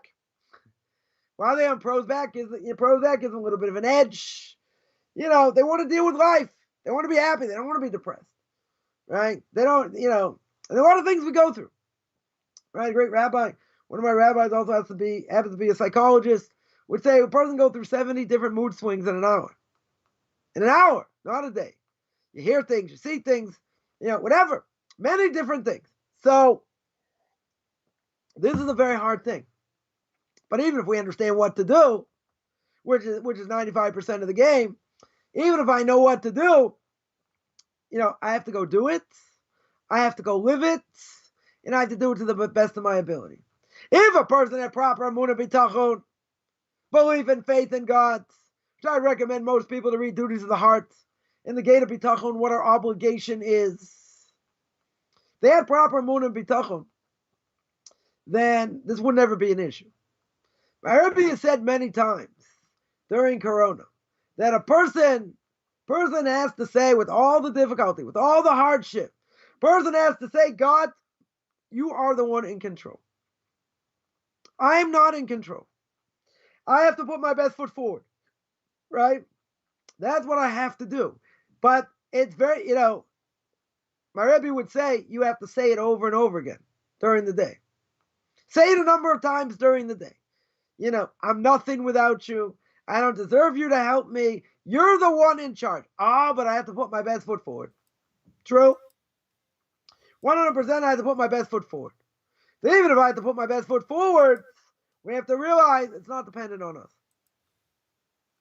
In other words, when it comes to making a living and all that, I can put my best foot forward, change this, change that, change the other thing. And guess what? God can say, nope. 100%. You're not going to be 100%. You're not going to be successful, right? You're going to multitask. You're going to, maybe you'll change professions. Maybe you look at this, look at that, whatever. However it is, the person's going to try and make more money, change their business, their style. At the end of the day, does that help? You're going to say, I have no choice. I'm going to put bread on the table. True. But the reality is, if God doesn't bless it, it doesn't help. But you have to put your best foot forward. All right, that's what we have to do. So if we'd realize that, even with all the difficulty in our lives, God's got a big bank account. God can change anything at the blink of an eyelash. The blink of an eyelash. First of all, we got to believe it. We got to say it. Because when you say it, it manifests something in the world. And it has an effect on you. Because we normally say, Devarim shebalev eino devarim. Words in my heart don't really mean anything. So even if I think something in many ways, it doesn't have any ramifications. But if I say something, it can have tremendous ramifications. In other words, if I take dirt and stone and I sanctify it to the temple, right? If there be a temple in Jerusalem today, and a person would sanctify it to the temple, we can't use it for non-temple usage. It's sanctified. And if a person made a vow not to get any benefit from X, Y, and Z, even though a person shouldn't do it, if they did it, maybe forbidden, right? In many different ways. So what we say has an effect, has a tremendous effect, whether it makes something holy or it doesn't, or whatever the case is. Over here, if I make a statement and I say it again, and I say it a third time, I don't have to say it 10 times in a row, right? But I should say it a number of times. No matter what's going on, God, you're the one in charge. You're the one who runs the world. I'm a little peon, right? I'm just infinitesimally small speck of cosmic dust. That's all I am. But you know what? Whatever I do matters. What I think matters. But at the end of the day, you know what? All that doesn't matter. You know why? Because God's the one calling the shots. God's the one calling the shots. So now, someone's going to ask me the $1.5 million question. So why bother? Whatever I do, it's not going to help. Because God's going to be calling the shots anyway. So why put my best foot forward? God can say, survey says, right? You get the 0. Okay? But God's the one in charge. So we have to put that in our minds. We have to put that in our thoughts. We have to make that part of our psyche. Even if it's hard, So, what do people do? People want something outside of themselves. I would say something like a quick fix. Rabbi, can you answer a question off of YouTube? Yeah, 1 second. What people, we live in this generation where everything's instantaneous. So I want to do something psychedelic, it's going to change everything. Now, let's say it does. Let's say it opens me up, different things.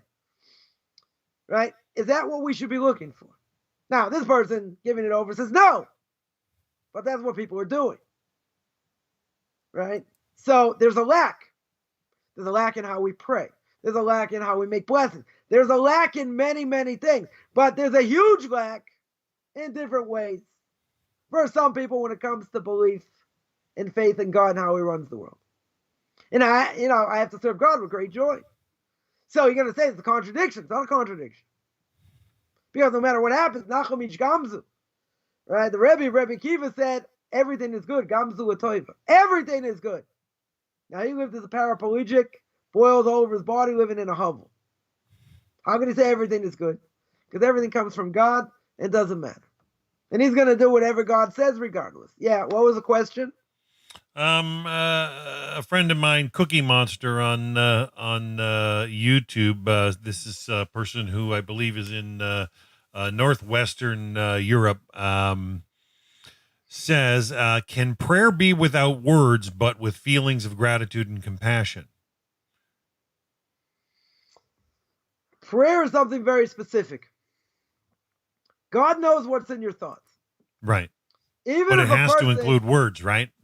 Yeah, even if a person couldn't read the alphabet, but he prays from the depth of his heart, God will put the prayers together. But obviously, you have to know what the prayers are, right? For Noahide, it's totally different. Actually, I'm going to speak about that tomorrow. Noahide Nation's about prayer and what a Noahide can pray, and all that. At least, whatever, be for the first class on that. So, that being said, there can be spontaneous prayer. Even though Jews have an obligation, to pray 3 times a day, they can also have spontaneous prayer, outside of those prayer times, in those prayers that we're going to say. So, so the question being, can it be said without words? If a person doesn't know how to pray, but they pray from the depth of their hearts, seeing it brought down, God takes care of it. They don't need to. They don't need to express words. Right? Is that the way to pray on a regular basis? No. Right? A person should express words that has an effect in the world, that has an effect on the person.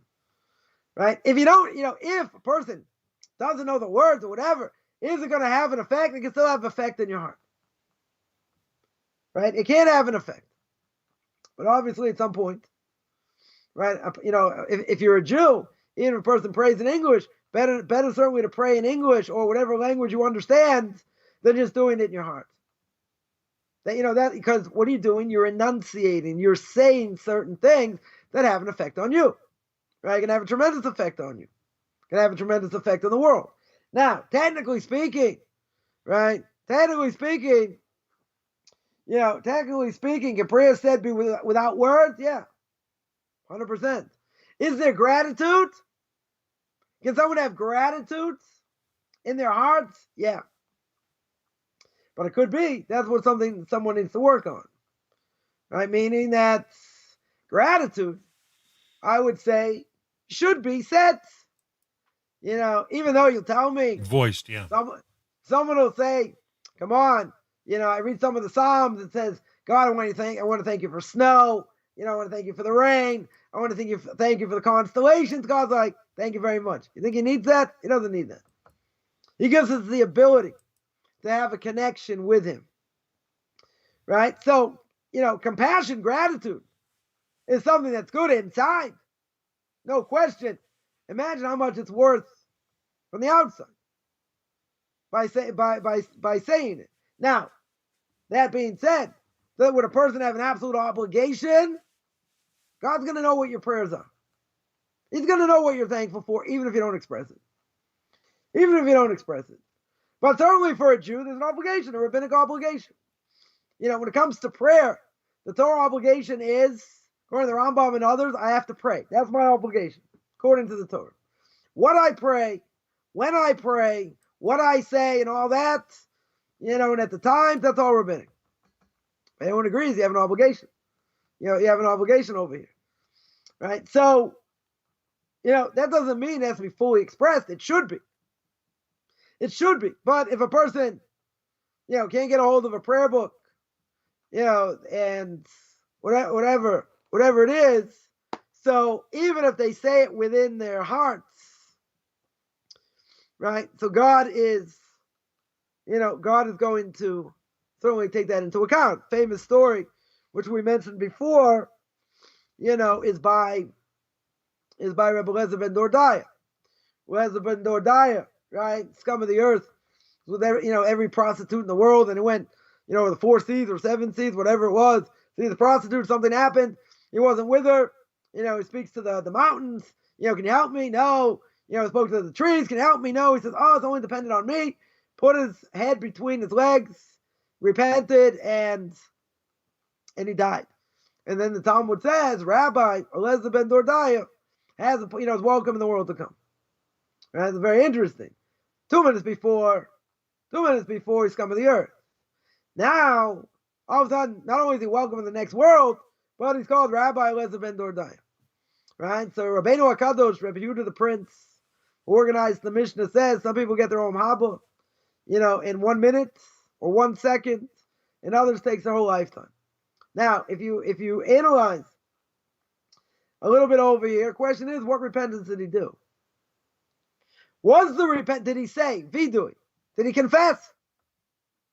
He said, all this is dependent on me. He said he put his head between his knees and he died. Did he say anything? Let's say he didn't. So let's say he didn't say anything, right? But he did such repentance, his heart gave out. So you're going to say, come on, what repentance? He said it's all dependent on me. That's not repentance, per se. Repentance is something specific, right? I sinned, I did it on purpose, I did by accident, I was evil, I was this, I was that. There's a whole thing to say.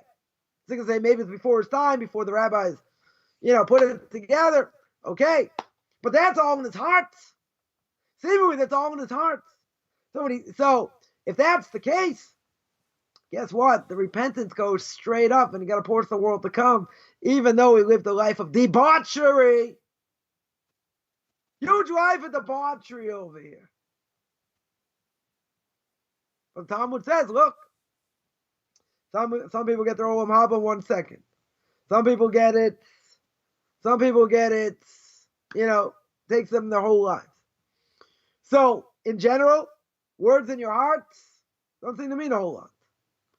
At the same time, God can put them together, and seemingly from here, a person can repent without going through the motions, without Yom Kippur, without proper confession. That you see the power. That you see the power of a person's thoughts. Now, isn't it better to express it? Yes. Isn't it better to manifest itself? Yes. But if a person did it, it can have tremendous power. It can have tremendous power from within. Right? Again, interesting. If a person, let's make clear. If a person says something, if they say something, it can have tremendous effect.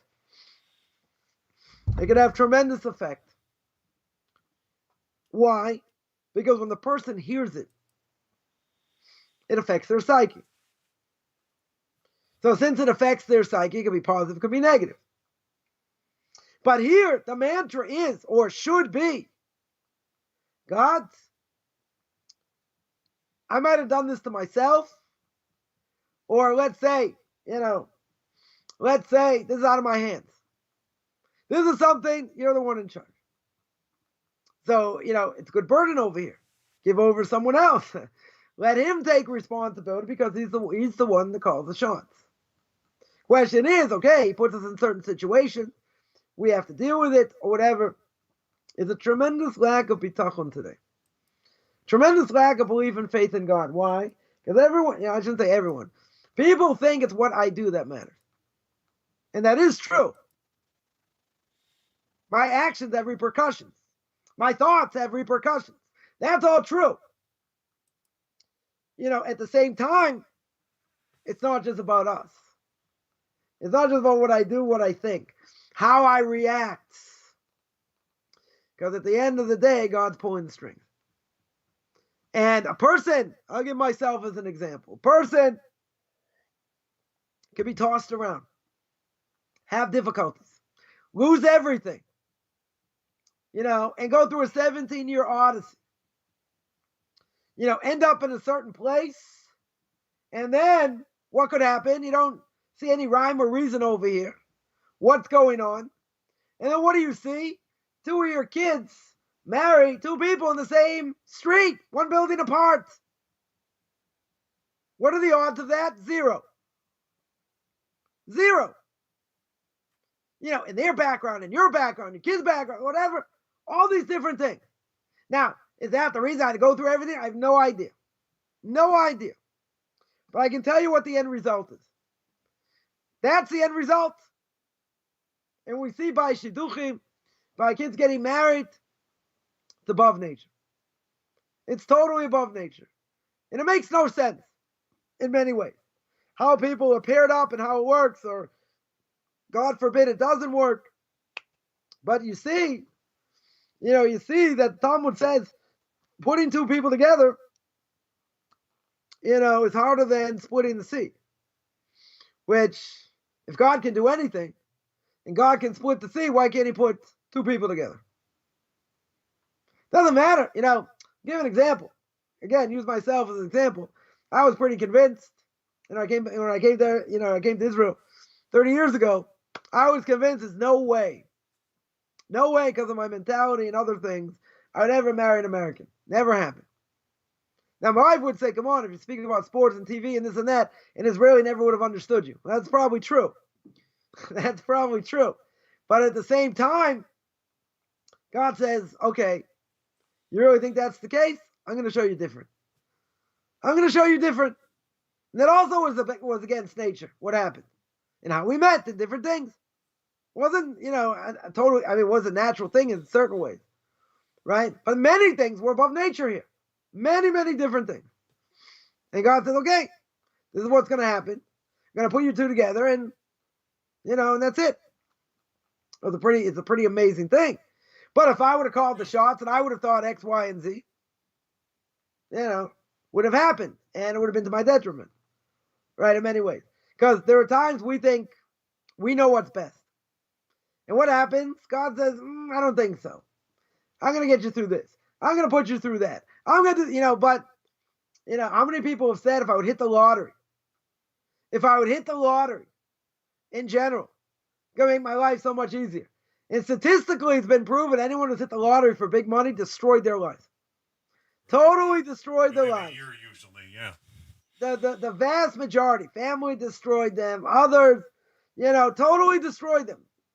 Now, we could think we need more things. God says, I'm going to give you what you need. And we can think we need certain things. God can say it's not good for you. I don't want you to have it. Or God can say, fine, I'll grant it to you. Let's see what happens.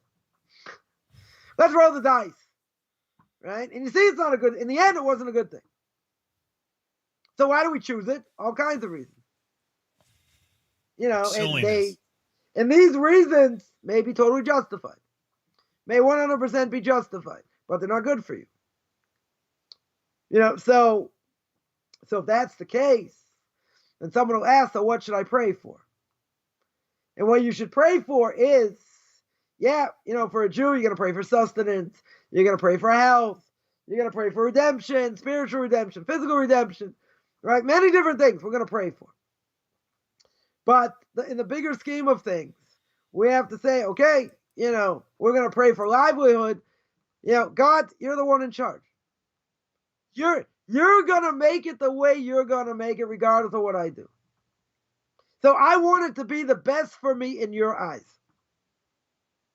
Spiritual redemption, working on myself. I want you to help me over here.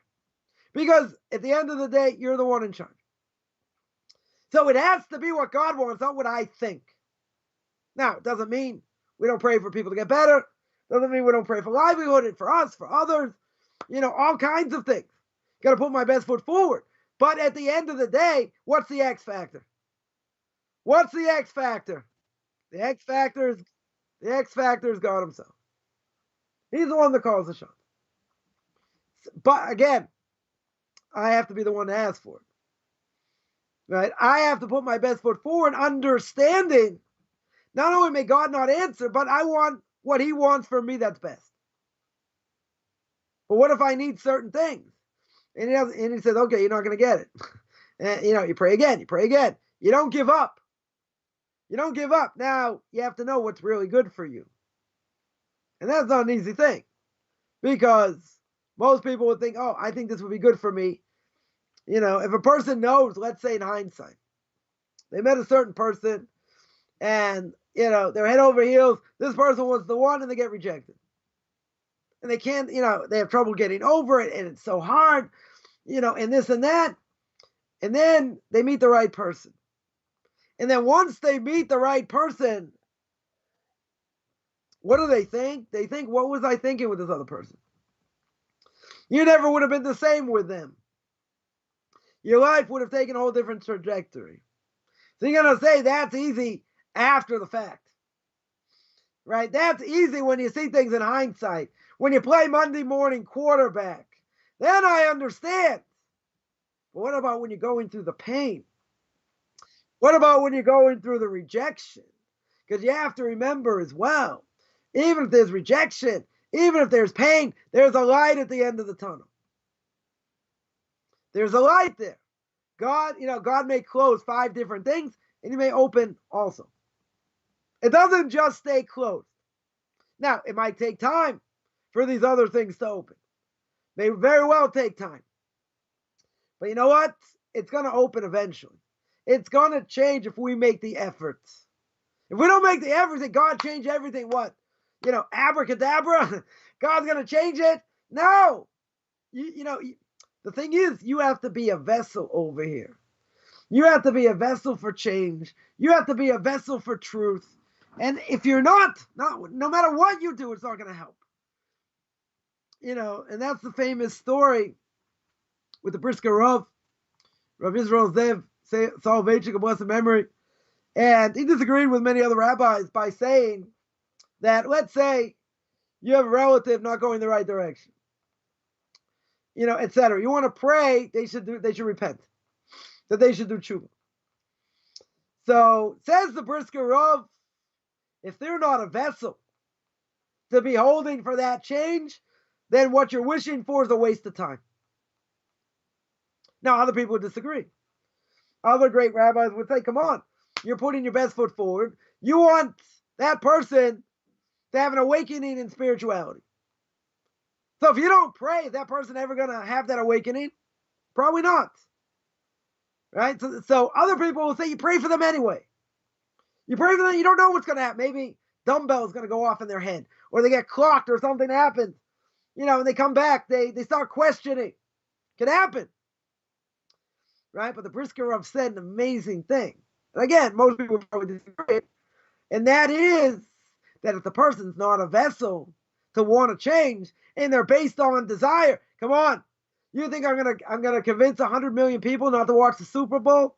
Never happened. I can't even convince you to stop watching stupid what do you call it? Canadian football, right? CFL. Not gonna convince you. You got something in your head when you fell 300 feet. Not going to change. Okay. So if you're not a vessel to change, no offense. If you're not a vessel to want to change, what are all my prayers going to do? They're not going to enter inside because you're not a vessel to change. Right? Other people would say no. Other people would say that if you're, even if the person's not a vessel to change, it can help wake them up. It can definitely help wake them up. No prayer goes to waste. It doesn't mean it'll help over here. Maybe it'll help somewhere else. Maybe something else will happen. I got so much room to grow in prayer. We all do. It's a good thing. Someone once made the comment, they didn't mean anything malicious by it. When I got knocked around, and had all my money stolen, they said, well, if you get knocked all the way down, the only place you can go is up. Now, I know exactly what they meant. I didn't think that was necessarily the right thing to say, but I know what they meant. I don't have any, I don't have a grudge, certainly against them. But you're right. If a person is holding at a very low level in general, which is all of us, to a certain extent, you're right. We can only go up. We can only go up. But most of us today, we're not cream puffs. Meaning that we do work hard. We do strive. Doesn't mean we reach what we want to reach. Doesn't mean that. Right? But how do you push away darkness? How do you push away darkness? A little bit of Torah. That's how you push it away. But you have to be a vessel. Yeah, we said over here before, when a person's learning Torah and he's hearing the discourse on Torah and wants to understand it, he wants the depth. The question is see, everything comes back to the beginning. What does it do to the person? Does it have an effect? Is it mental gymnastics? You're going to say, come on, I'm trying to learn, I'm trying to change, I'm trying this. Life is hard. My Rebbe would say, go eat kugel. Right here, life is hard. You don't think God makes life, he doesn't make life hard for everybody? And, the Even Kodeshin does a good job over here. Doesn't need me to agree with him. Life is hard. Everybody has it. Some more, some less. Right? But at the end of the day, now what? Now what? Right? So now I got an expert. I'm going to give you a plug here. Got an expert for CG work. Does unbelievable work. Made me the Energizer Bunny. Unbelievable. Go find a job in it. Go get someone to pay him for his hard work. You're going to say, but I want to help Jews. I want to help non-Jews get the word out. Has that actually, have more than 100 people poured Dan over here a cup of coffee? I don't think 100. I don't even think 50. No. I don't even 42 people in the last year. Okay, that's good. I would have said it was even less than that, but okay. Well, I got a couple that are regular supporters, Rabbi. I mean, they've been good. So that but that's good. But you know what? Still not enough to even pay the internet bills. Even though we love what we do, it doesn't necessarily add to dollars and cents. Sometimes it's better, sometimes not. I'll tell you a story. Happened to me. A few years ago, I was, needed a job, pretty desperate, and whatever job came up in real estate, title agency. So I had a background in real estate, whatever, so good. It was 4 o'clock to like midnight, and I was learning during the day, still doing my conversion classes, didn't sleep that much, whatever. And okay, the money helped, no question. Lost my job after 11 months. Bunch of people got let go. So I can't get unemployment, right? Can't get unemployment because you have to be there for more than a year. And, at that point, I was like, all right, what do I do here? I put my best foot forward. I did a job I didn't like. Totally didn't like. But okay, I did what I had to do. It helped me. No question it helped, right? So now my wife tells me, okay, if you want to do and give these classes, you give it the best shot you can. That means you're going to work it like a day job, right? You're going to learn till 1 o'clock. You're going to get home at 3:30. I want you working till 11. You're putting out videos. You're doing blogs. You're putting out blogs. Blog entries. Different things. Make it work. Different things. Now, in the previous 12 years, how many students do I get a month that I actually pay? A trickle. Some people leave, some people don't, whatever, different things. So in the back of my mind, I said, I got a month. I got a month maximum. I'll put my best foot forward. I don't expect to see anything from it. But what was my mantra at that point? This is right before Passover. But what was my mantra? My mantra was, okay, I did what I was supposed to do. And I didn't like it at all. But I did what I was supposed to do. So I said, God, I don't know what you want here. Right. I don't know what you want. I'm going to put my best foot forward. You're going to do the rest. You're going to do the rest because there's not much I can do here. So in the back of my mind, every couple of days, I check different things, different jobs, other things opening if there were. I kept my ears and eyes open. What happened after that? This is May 2020, right? Within 3 weeks, not even, I got 7 or 8 students in one shot. Wow. In one shot that never happened previously in 13 years. And most of them, almost all of them paid. So the money I was making working for this title company, that goes by the wayside. Totally goes by the wayside. Now I'm making a lot more money. Then the next month I got another 3, 4. Right? By the summer, I probably had about almost 15 to 20 new students within 3 months. And I was only averaging maybe 2 or 3 a month at best. At best. And someone left, some didn't pay, this, that. Right? So all of a sudden it exploded. I haven't seen that type of thing since. But okay. It's kept me going the last 2 years, no question. But so what happened? What happened over here? It never happened in my history.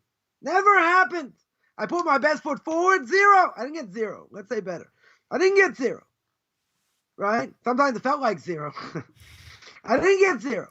And whatever came in helped. There's no question. But I said I give myself a month. Maximum.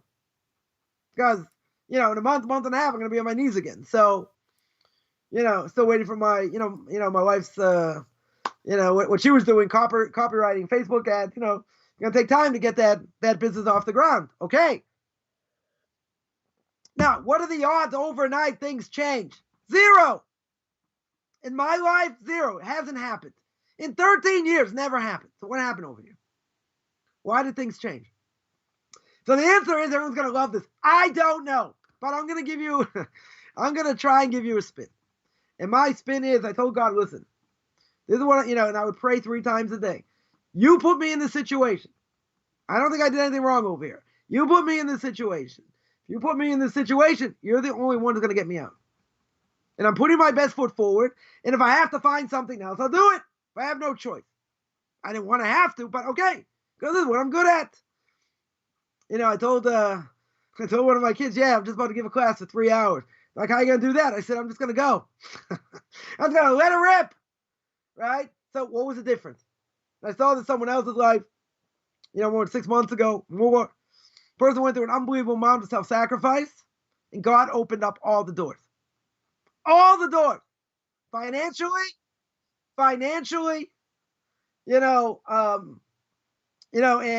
and conversion-wise, many, many things.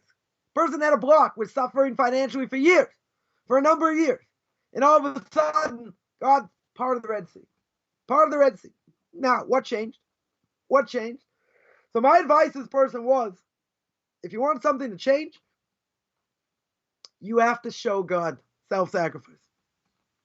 Come on, I've been keeping kosher, I'm doing this and doing that. That's not enough.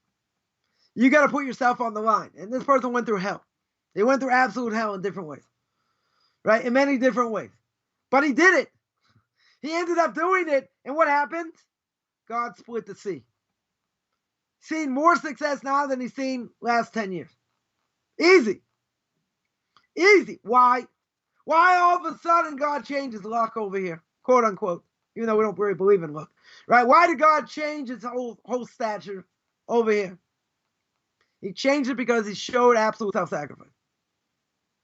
And he's willing to lay himself down and say, God, you're the one in charge. It's not about me. Now, I'm not saying in your case it's different. In other cases, whatever. Person has to show the sacrifice. And then God can open the doors. It could take time. It could take time, and a person may suffer like a dog in the process. May very well suffer like a dog. And God can say, okay, let's see. Let's see. Now, did I think my prayer is going to be answered so quick? Not at all. Not at all.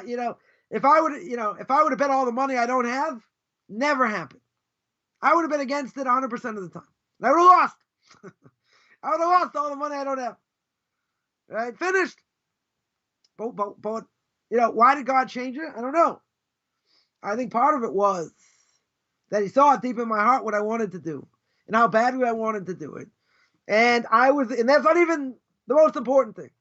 The most important thing was, God, you're the one in charge. You're the one in charge. That was the mantra. It's not about me. It has nothing to do with me.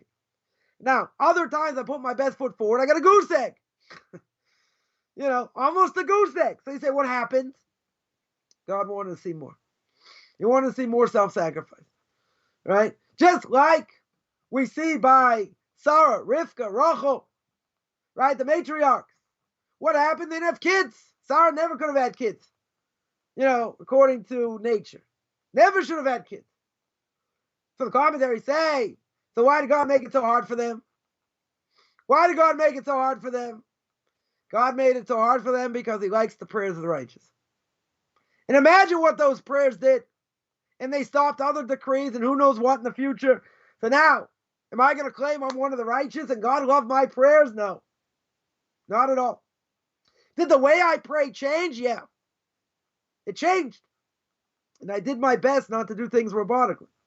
I did my best to sing and dance a little bit more to show no matter what happens, I'm still on this path. And I refuse to give up. And that's what we have to do. It's what everyone has to do. But it's not easy. Right? We can't just get lulled, to sleep over here, whatever we do, because time passes. And there may be times we may have to do things we don't like. There may be things that happen to us we don't like. Okay. Even if that's true, right? Even if that's 100% true, it doesn't matter. Because at the end of the day, God's in control, right? Right? God's in control, 100%.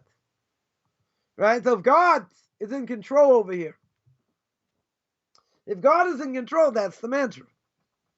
And a person has to realize it comes from within.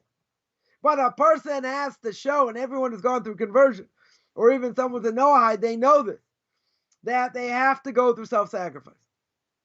God's not going to change anything, not one iota, if there's no self-sacrifice. They can say, I'm willing to, I'm this. It doesn't matter. What is God going to say? If I were playing God, put on my George Burns funny glasses, my mustache, what would I say? God would say, Coffman's language, put up or shut up. I don't care what you've gone through. I want to see prayer. I want to see you lay yourself down. Because my Rebbe would say we're all in God's army. Right? When you get a lot of sleep, you get more sleep.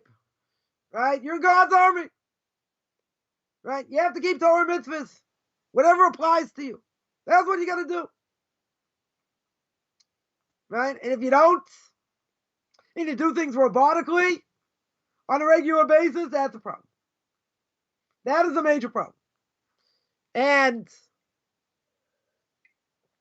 a person may say, but I've been praying for so long, and I wanted this and that and the other thing. I didn't get anything.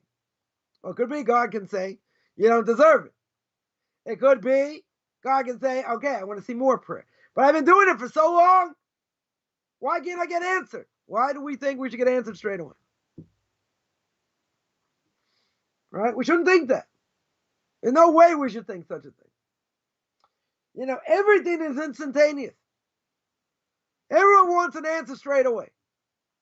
But you're going to say, come on, I've been at this for months. I've been at this for a number of years. And I'm still getting a goose egg. Could be. Right? So, a person may have to focus maybe on some other things. Right? The Avot says, right? So, the Avot says, it says in duties of the heart, you keep to what you're good at. But again, you may have to do things you don't like to do. Just to put food on the table. Okay. But we have to realize as well, what I do and the level I do, it doesn't matter. Nothing's going to change unless God wants it to change. That's it. Now, it could take 6 months. It could take a year. It could take 2 years. It could take 5 years. In my case, it could take 17 years. Being in 17 years. Not simple. I had better days, I had worse days. Right? Without going into all that. Wow. But am I the same person because of it? Absolutely not. Did I get the answers I wanted in my own estimation? Not exactly. I could use a lot of things. Didn't happen. Now, at a certain level, part of me was broken. Why? Because, I think this is in your case and probably other people as well, is that if a person has a passion for something, a person can have a passion for writing. A person can have a passion to be an artist. Guess what? You're going to starve. You want to be a social worker, you also starve. You're also not going to make a lot of money, but you can have a great passion for it. You may want to do it anyway. Okay. right? It takes someone who, teaches Torah. They don't make a ton of money. In schools in America, for sure they don't make a lot of money, right? And a lot of people are not going into that profession. Women as well, because they're making, they're not making real money. They want to support the husbands in learning, not going to happen. So there's a whole discussion, raising salaries, different things. But why would a person who has all that motivation, all that desire to give over, but they're not going to get compensated, why are they going to do it? They're going to go into other things that make more money.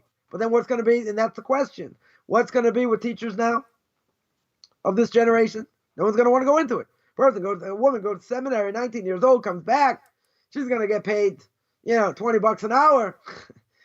$20 an hour, if that's, she's going to make nothing. You're going to make $20,000 a year, $25,000 a year. You can't live on that, right? In general. You're not going to be able to live on that. So you're going to have to do other things. But you might lose the cream of the crop that are very ideal in what they believe, and they're not going to be able to do what they want to do. Right? That was probably one of the hardest things for myself, is that, I mentioned before, if it's something you're not good at, you can't do it. Okay, so you have to go on a different track. But you have to put your best foot forward. If you see you're not successful, okay.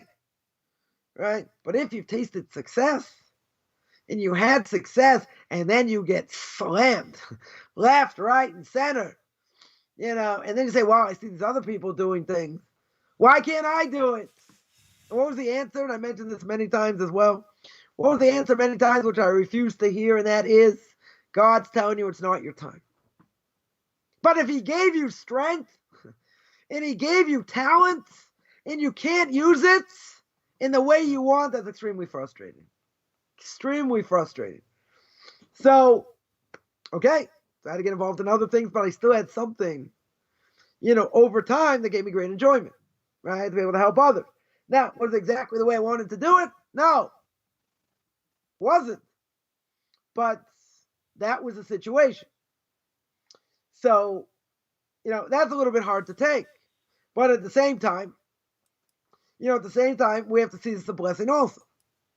Right? As I mentioned, in hindsight, 20 years later, now certain things I want to do, I couldn't have done it 20 years ago. Wouldn't have been possible. Even with my greatest ego. Never would have happened. Was not going to happen. Would have been a whole different thing. But now I got different life experience, different knowledge, many other things. So that's a whole different world. But I had to go through 20 years. I had to go through this whole odyssey. So while I'm going through it, I'm not thinking this, right? That's not even a question in my mind.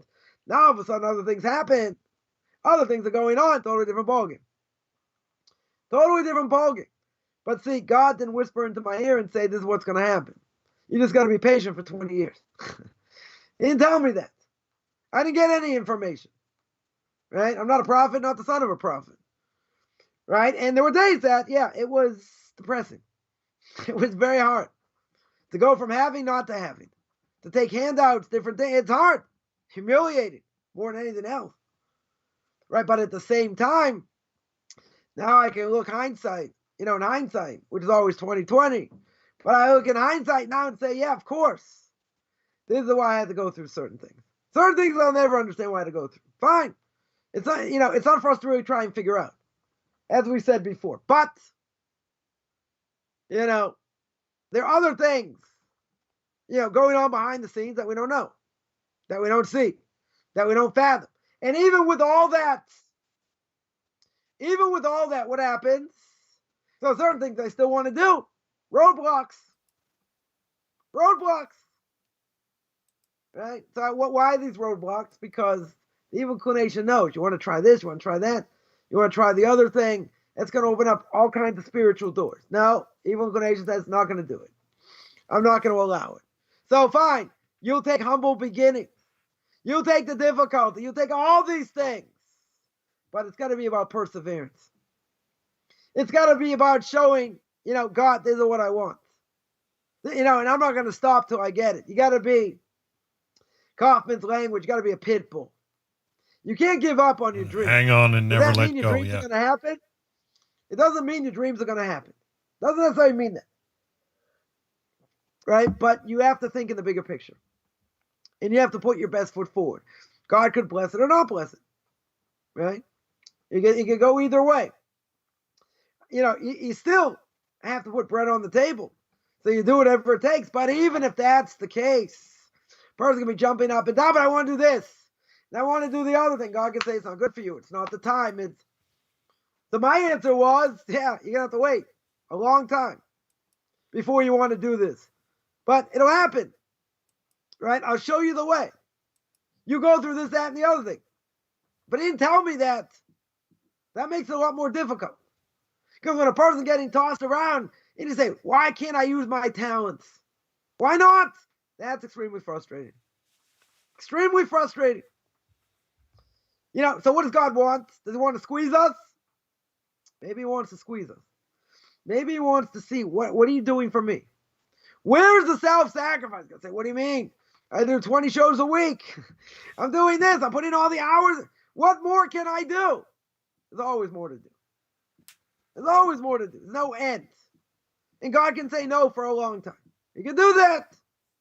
He can absolutely do that. Right? So in my wildest dreams, would I think, what I have thought, things would have spun around in such a way? No. Not at all. In the way certain things happen, I wouldn't have guessed in 100 million years. In 10 lifetimes. Never. But we have to be able to look at the bigger picture. We have to be able to see, right? And that's what we said before. When a person learns with someone else, that other person has a different perspective. And through that different perspective, I have to see their perspective. You can disagree with it. Right? That's what some people may say, when it comes to family, friends, or whatever. They'll say, but you have to understand their perspective. What's the problem? The problem is, but what if they don't respect your perspective? What if they just make fun of you? They belittle you, but you have to sit there and respect them. Obviously, very hard thing to do. Right? Now, that could be what I'm doing in this world. I don't know. Part of what my soul has to go through. People have to be able to say whatever they want. You can't say anything. You can't answer back. Don't necessarily stop me, but you can't answer back, and they're not going to listen, and they're not going to show you respect. And the great rabbi once told me, in these different areas, you're never going to get respect. Never. And you should never expect it. Painful. Not an easy thing to hear, but that's the reality, right? So someone comes along and says, but you have to respect what I say. That's my opinion. Well, you know what? Your opinion's not worth spit. You know why your opinion's not worth spit? Because you don't know anything. You know anything. You never learned Torah. You never watched the movie. You never did any of these things to have me respect any of your knowledge. You don't have any knowledge. Right? Person doesn't have the knowledge. I have to respect you. You have to respect them as a human being. True. But isn't it kind of hard when they jump all over you? And they say, all Orthodox Jews this. And they make fun and they make comments, but you can't say anything back. Oh, why do you say that? That's below the belt. What did you just say? I'm just answering what you said. Right? And that's a hard thing to do. That's a very hard thing to do. So the answer is, forget about respect. Forget about honor. In different situations, you're never going to get it. They're never going to respect. It's more impressive, as we said before, someone who writes a book on tax law. That's holding up the world. What you do, waste of time. Waste of time. Right? Someone had the audacity. And, I kept my mouth shut very, very hard. A number of years ago, 4 righteous people were hacked to death in the synagogue, not far from where I learned. And a person said, because they said it to me, I heard it direct, and they said, what a waste. Look how they lived their lives, look what happened to them. I can do everything in my power not to take out my Louisville slugger. But what they said is no different than what the students of Rabbi Akiva said. They said, as he's being killed and being raked with iron combs. And they say, come on, that's the Torah, that's the merit for Torah. Same question. Right, a little bit different, but very similar question. And I was jumping out of my skin. I'm like, that's what you say? You have no respect, you lowlife.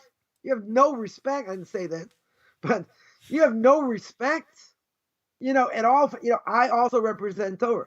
So you say my life's a waste also. You put me in that category, right? No respect at all. But see, you can't say anything back. You say anything back, why are you getting upset? Why are you getting angry? Why are you so fanatical? You can't, it's a very hard thing.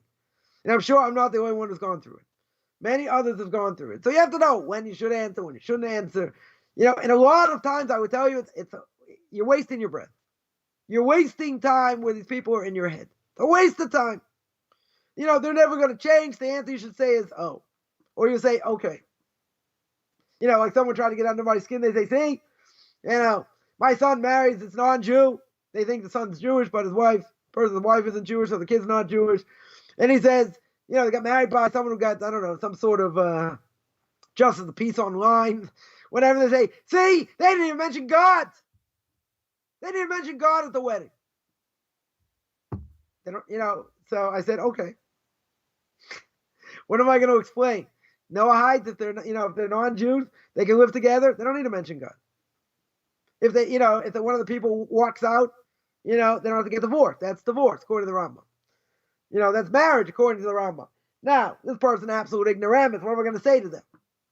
They're not going to give me 30 seconds. When I explain it to them? So I just said, okay. I'm going to sit there and get upset. What's the point? So someone's going to say, but isn't that mean? Isn't that going below the belt and this and that? They're doing it to make fun. They're doing it to make fun. True. Sticks and stones.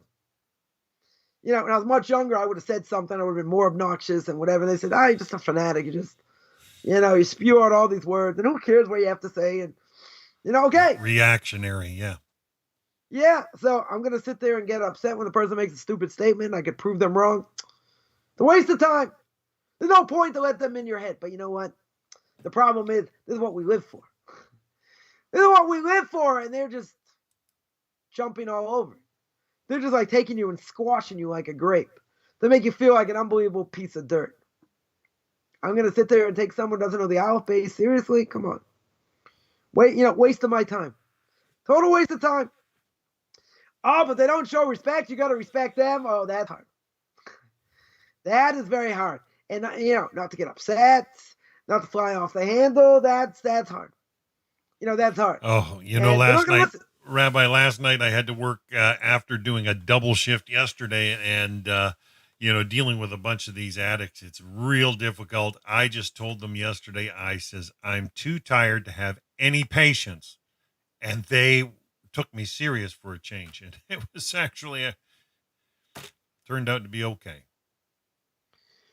So that's what we're going to do over here. This is, someone points out, well, I understand the way they're thinking. You're right. I also understand the way they think. It doesn't matter. It doesn't matter because when they say something in general, that goes against Torah and mitzvahs, and they're doing it to make fun for no other reason. You're right. I also understand where they're coming from. Doesn't make it any easier. Doesn't make it any easier because they're trampling on what you believe to be true. They're making fun of God. They're making fun of your beliefs. They're making fun of all kinds of things. It's hard to sit there and take it. If you didn't understand where they're coming from, different issue. Then you're not going to get as upset, or maybe get more upset. I don't know. But even if you understand where they're coming from, and you can't say anything, and they don't show respect, any level of respect, all they do is make one comment after another. When it comes to Torah mitzvahs. Someone said to me, I think I mentioned this last week as well. When you go to yeshiva, someone drops, if you drop the soap, don't bend over to pick it up. Because you go with all guys, like they're all homosexuals. Like, that's not what the person meant. They were just, they were joking. Like, come on. I feel like a little bit below the belt, don't you think? And even, it's just stupid. What are you going to answer to that? You really think so? You're going to call them on it? They're like, no, I'm just kidding. It's only a joke. Yeah, but when someone says something we've mentioned before, it's part of their psyche. It's part of their psyche. And it's not like they don't think that. They're like, no, I'm just kidding. So why'd you say it? Because I want to be funny. Ha ha. Something like that's not too funny though, is it? It's making fun of your lifestyle. So, again, I'm going to give a lot of good free advice over here. Person says that you don't even answer. You do not even answer. They don't deserve an answer to such a thing. You could be rip-roaring mad. I don't know. Hit a punching bag. Go for a run. Do something where you're not going to jump out of your skin. Even in the bigger scheme of things. Someone who has a 25 IQ and they're mentally challenged and they say something so stupid or they bang into you or other things. Am I really going to take what they say seriously? Come on. But we don't look at that. We feel offended. They're making fun of our lifestyle. I'm not going to say it's a very fine line, right? But that was one of the greatest pieces of advice I ever got. And that is, these people are insane. And they are. This is not just being conceited. They're insane. They don't know which side is up. They don't know anything. But they talk a big game. And they're very loud. Okay? So let them scream even more. Let them say other things that are well below the belt. So let them talk. Let them talk. Just like those, I don't like Orthodox rabbis. Oh, so you like this other Orthodox rabbi, that supports, teaching gay, about homosexuality in yeshivas. That's it. End of discussion. How are you going to answer that? Oh, well, that's, people come up with different explanation. Who knows? Right? If you have a snappy answer, you give it out, you move on. I wouldn't even tell people to do it. It's a waste of time. It's a waste of time. The person's going to say it anyway. Someone once asked, he said, is your Rebbe still alive? Is he senile yet? You know what my answer was? Are you senile? That was my answer. So how senile are you?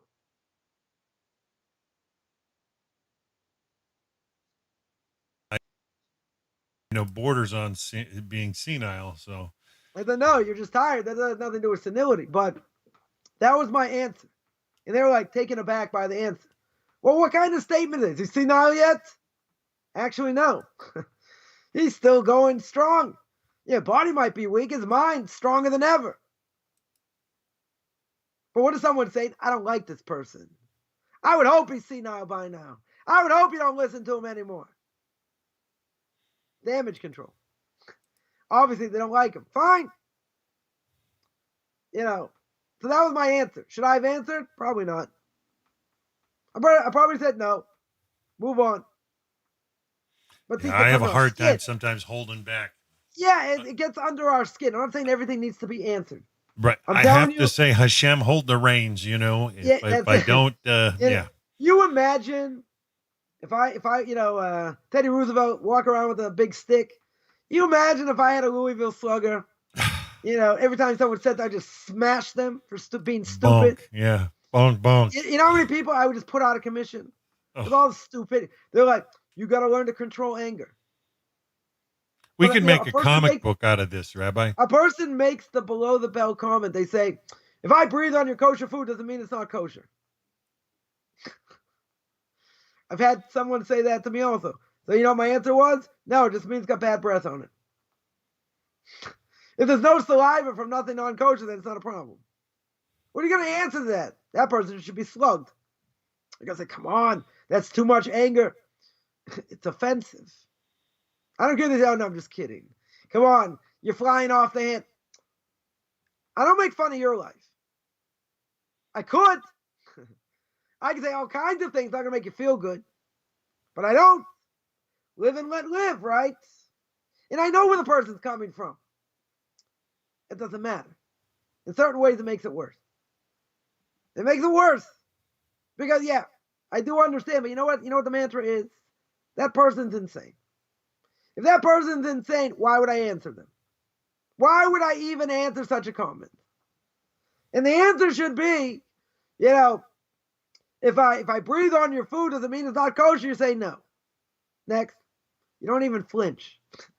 No body language. You don't flinch. Say, okay. No. Because they're trying to get under your skin. That's all they're trying to do. They're trying to make fun of your lifestyle. Fine. I have to sit there and let them make fun of my lifestyle? No. But why am I going to let them in my head? Why? Now, someone's going to say, Rabbi, this is all great advice. Problem is not practical because it's hard. I didn't say it was easy. And I got a big mouth. It's not easy. I'm not going to say not. But over the years, I've learned there are certain things you just don't answer. It's just a waste of time. Waste of time. I could prove them wrong, could prove this, could prove that. They're not interested, so why am I going to waste my time? So they can say something else. You move on. Now, you're going to say these people shouldn't have contact with. Okay, but if you do, realize they may say some things, they may do certain things. But sticks and stones. Sticks and stones. I did answer somebody once, sort of put them in a corner or whatever, and they just put up all the defense and said, I'm not dealing with this. We're not having this conversation. Okay? Right? They're not intellectually honest. I haven't met too many intellectually honest people in the world. I met one many years ago, more than 30 years ago. Said, if I have to look into Torah and Judaism and I find out it's true and I have to change, I'm not going to do it. That was one person I met who was intellectually honest. Everyone else, a bunch of fakers. They're fakers. That's the reality. Right? So a person has to know, in general, when they should answer. When they shouldn't answer. But I would say the vast majority of time, forget it. It's not going to do anything. It's only going to get you aggravated. It's only going to make you say things that you probably shouldn't say, and then they're going to get offended. They're going to say, hey, why are you getting so upset? Why this? You have to be impeccable. Your character traits have to be impeccable. So now, comes along Dan the man, and he says, it's very hard to change. My character traits are not impeccable. Okay. We're our own worst enemy. We got to start somewhere. We got to learn how to control our thoughts. We have to learn how to control what we say. It's hard. It's not an easy thing. Definitely not an easy thing, but it's all perspective. It's how we're going to look at things. And that's the reality. But it's not going to be easy because they're going to push our buttons. Don't family and friends know how to push our buttons? They know how to push our buttons. Right? They know how to push our buttons. So you got to be prepared whatever someone's going to say. And then you just have to realize sticks and stones. And that would solve a lot of problems. Nobody in their right mind should ever be in your head. They shouldn't be in your, they don't deserve to be in your head. Doesn't matter what they said over the years. Doesn't matter. Oh, if I was in contact with them and they said this, I would answer this, I would answer that. Wasted energy. Wasted energy. No, it's, you said, wow. Someone says, can you give me an explanation of the afterlife in 10 seconds? You know what the answer was? I said, no, I'll send you a link to a video. That was my answer. Because I know within 5 seconds, they're going to cut me off. Right? Got to explain the soul, where it comes from, this, that. Forget it, it's a waste of time. So I said, okay, you want a link here? Here's the link. Did they watch it? I have no idea. But I know they're not going to listen. Right? But we get caught up in all these things. That's the problem. We get caught up in what people say. Yeah. We get caught up in what people do. Stumbling blocks. And people cause damage. Right? All kinds of things. We didn't ask for this. We just, just like here in Israel, the ultra-Orthodox are not interested in making problems. They just want to be left alone. But the government cannot leave them alone. Right? They can't leave them alone. They make another decree, different things. Because we're the problem. We're the problem. Someone came out and said, yeah, it's such a problem because, they're ultra-Orthodox men that don't work. That's the problem with the economy. We don't have enough workers. It's all a ploy. It's all a ploy over here. So we're under threat all the time. By what society says, by what society does. The only difference is how we react to it. But, we have to know what to answer if someone's interested in an answer. And we have to know how to stay out of harm's way. But not even getting into these discussions because it's a waste of time. Right? Most times it's a waste of time. And it's not about, I had someone tell me, which is kind of crazy. You think about it. They say, we can agree to disagree. You know what that means? That's a polite way of saying, be quiet. I don't want to hear it. Yeah, right. I don't want to hear what you have to say. That's what it means. I could care less what you have to say. We can agree to disagree. But, and what was my answer to that? That's not an answer. You didn't answer any of my claims. I don't have to. You have your own claims. I'm going to do what I want to do. You want to waste your time speaking to a brick? It's a waste of time. It's a waste of time. But you want to give information out there. You think, as we mentioned earlier, right? You think the Levites wanted to kill their brothers and sisters and whoever? No. But they did what they had to do. They did what they have to do. So there are times we have to say things. Even if they're not going to listen, even if they're going to make fun, okay? Right? But sometimes if you don't say anything, you're liable. You're liable over here. Am I going to convince them? No. Most likely not. Just like we said by the Rabbi of Navardik. The person's not going to have the same, same desires as he once had. They're not going to be the same. Not going to get the same enjoyments. There's other people say, I'm going to get as much enjoyment, whatever you say doesn't matter. You know why? Because they're not listening. There's nobody home. So I have to, go out there and try and convince them. If there's no one home, maybe that's my obligation. I send them more information. But they have to, if it's a horse, the horse you need to bring to the trough. They have to be able to drink. If these people are not interested in drinking, no matter what information you send, not going to matter, right? You take a non-Jew comes out of Christianity. What's the last thing they'll do because they're afraid? They don't believe in JC. They're going to fry in hell forever. The last thing they're going to look at is Rabbi Singer's videos or Rabbi Skobak's videos. That's going to be the last thing they're going to look at. Why? Because they're afraid. What if the other side is true? That'll be a last resort until they see too many holes in it. So at least they're honest. They're looking, right? But someone will say, but come on, I've been in the church 50 years. You think I've been lied to? Yeah. I think you've been lied to. I know 100%. It.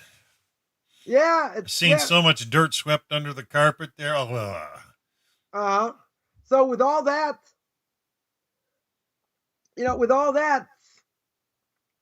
people are not intellectually honest. They're just, but they don't want to lose out. Right. So they'll hold on to anything. They'll grasp at straws rather than look at what might be the other side. Who's going to look at the other side? I heard one of them say, it's not perfect, but it's the best boat afloat. Yeah, right. It's not perfect.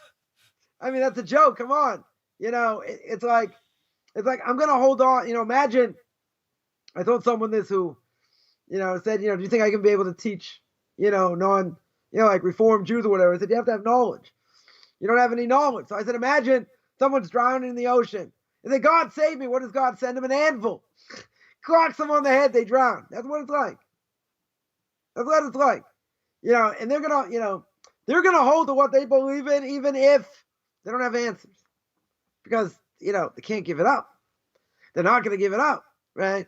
There was a priest that got totally demolished, had all kinds of questions and couldn't answer. It can be woken, right? It can be woken up. They won't give it up, but it can be woken up. And this is what I find about the beauty of Torah. When it's shared properly, it wakes you up. It literally. It could, but I'm saying if someone has cognitive dissonance and they say, wow, I have all this evidence I can't, I can't answer, but I could still never give him up. I can still never give JC up, even if I can't answer. Right? So, yeah. Torah, we said before, Torah's only going to wake up a person if they're a vessel to be woken up.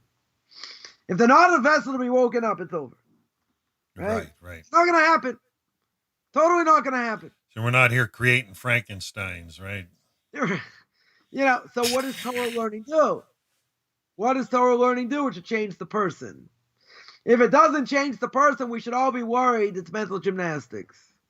If it's mental gymnastics, we're in trouble. We're in trouble. Right? So we mentioned before, we should be singing and dancing a little bit more. That's what we should be doing. We should be thankful for what we have. We should kiss the ground, I'm not a pagan. We should kiss the ground, I'm not a secular Jew. We should kiss the ground, we have all kinds of things to look forward to. And to benefit from. Oh, you want everything on a platter? And everything's given to you? It doesn't work that way. People think I changed my life, God's going to answer all my prayers, everything's going to go easy. I don't know anybody who's had it easy, who changed their life. Why is it? Because when you're closer to the king, you get burnt. That's what happens. That's exactly what happens, because you know better. You understand better. Right? So Torah has to change us. That's what it has to do. It's not just going to sharpen your mind. Oh, I heard a great idea about this, or I heard a great board on that, or something else. Tremendous, that's great. What did it do for you in general? What did it do in general? And if it didn't change you, and you went back to the same person that you are, doesn't mean you don't get married for learning. Doesn't mean that, per se. But you won't get as much because now you're using it for something else. Now you just say, wow, it's a great thing. Wow, totally mind-boggling. Okay, what about keeping kosher? Oh, come on. That's a different level. That's a different thing. Torah is supposed to be kept by Jews or non-Jews. Whatever non-Jew has to keep. They have to keep what God says under any condition. Wow. Any condition. Any condition. I think that goes back to like you said about converts, some that have difficulty. You don't want them to be, any condition. It's just such a high standard. It could be that a Jew would have to sanctify God's name rather than kiss the cross. Right? And there are many Jews that did that. You're going to say, come on, is that fair? There's an obligation for a Jew in that circumstance, bow down to JC or die, or sure, what a fat guy, Mr. Buddha himself, they say, hey, bow down to Fatso over here or die, because we can make fun of idolatry. Bow down to Fatso or die, you have to die. Now, does the person really want to die? Do they really want to give up their life? No, they want to live. But you know what? If we have to, like Rabbi Kiva said, that's what we'll do. That's what we'll do. Right? And it doesn't matter how much Torah we learn. We could be obligated for other things. A person could die because, thousands of people should die. So God takes the roses. And he plucks the roses, the best of the, Jewish community, whatever. We're not in control. That's what we've said all along. We're not in control. Every day is a new day. Every day is a new day. We have to take every day and use it the way it should be. Whether we're half asleep, we're not half asleep. God says, I don't care. You're in my army. Right? This is what you have to do. You got to serve him however you have to serve him. You got to learn as much as you can. You got to keep as much as you can, whatever it is. And you got to do it to the best of your ability. And if not, so you're shirking your responsibility here. You're not doing what you were set up to do. But life is hard. We get distracted. Okay? That's all true. But guess what? I can control my mind. I can control my thoughts in general. I can learn a heck of a lot and transform myself. Because most people have learned they're not the same people as they were before. Doesn't matter if they're still doing the same stupid things. It's just the evil inclination has a grab on them. But if we understand the bigger picture, which is 95%, guess what? Forget about all this other stuff. You got to do what God wants under any circumstance. That's hard. And that's how we think non-Jews have it if they don't convert. They also have it hard. How many Noahites out there want, Jewish communities want them? None. How many non-Jewish communities want them? Not too many. Not too many. They also have it hard. And not only that, there are a lot of people not in their area. So they don't have fixed learning. They're only doing things online. They don't meet people in person. A lot of things. They also have it hard. Tremendously hard. But you know what? If it's hard, it's worthwhile. If everything's too easy, not so worthwhile over here. Right? Certainly not worthwhile. So when a person learns, and I guess we're not going to get to the next part of the Mishna, but, if a person learns, it's got to affect you.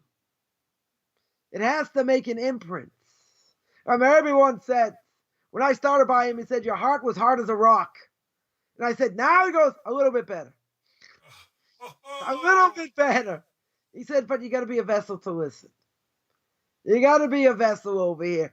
And even if you're a vessel to listen, is there any guarantee it goes smooth? Zero. Zero. But see, if we're getting tossed around, that means God loves us. Why? How do I know God loves me?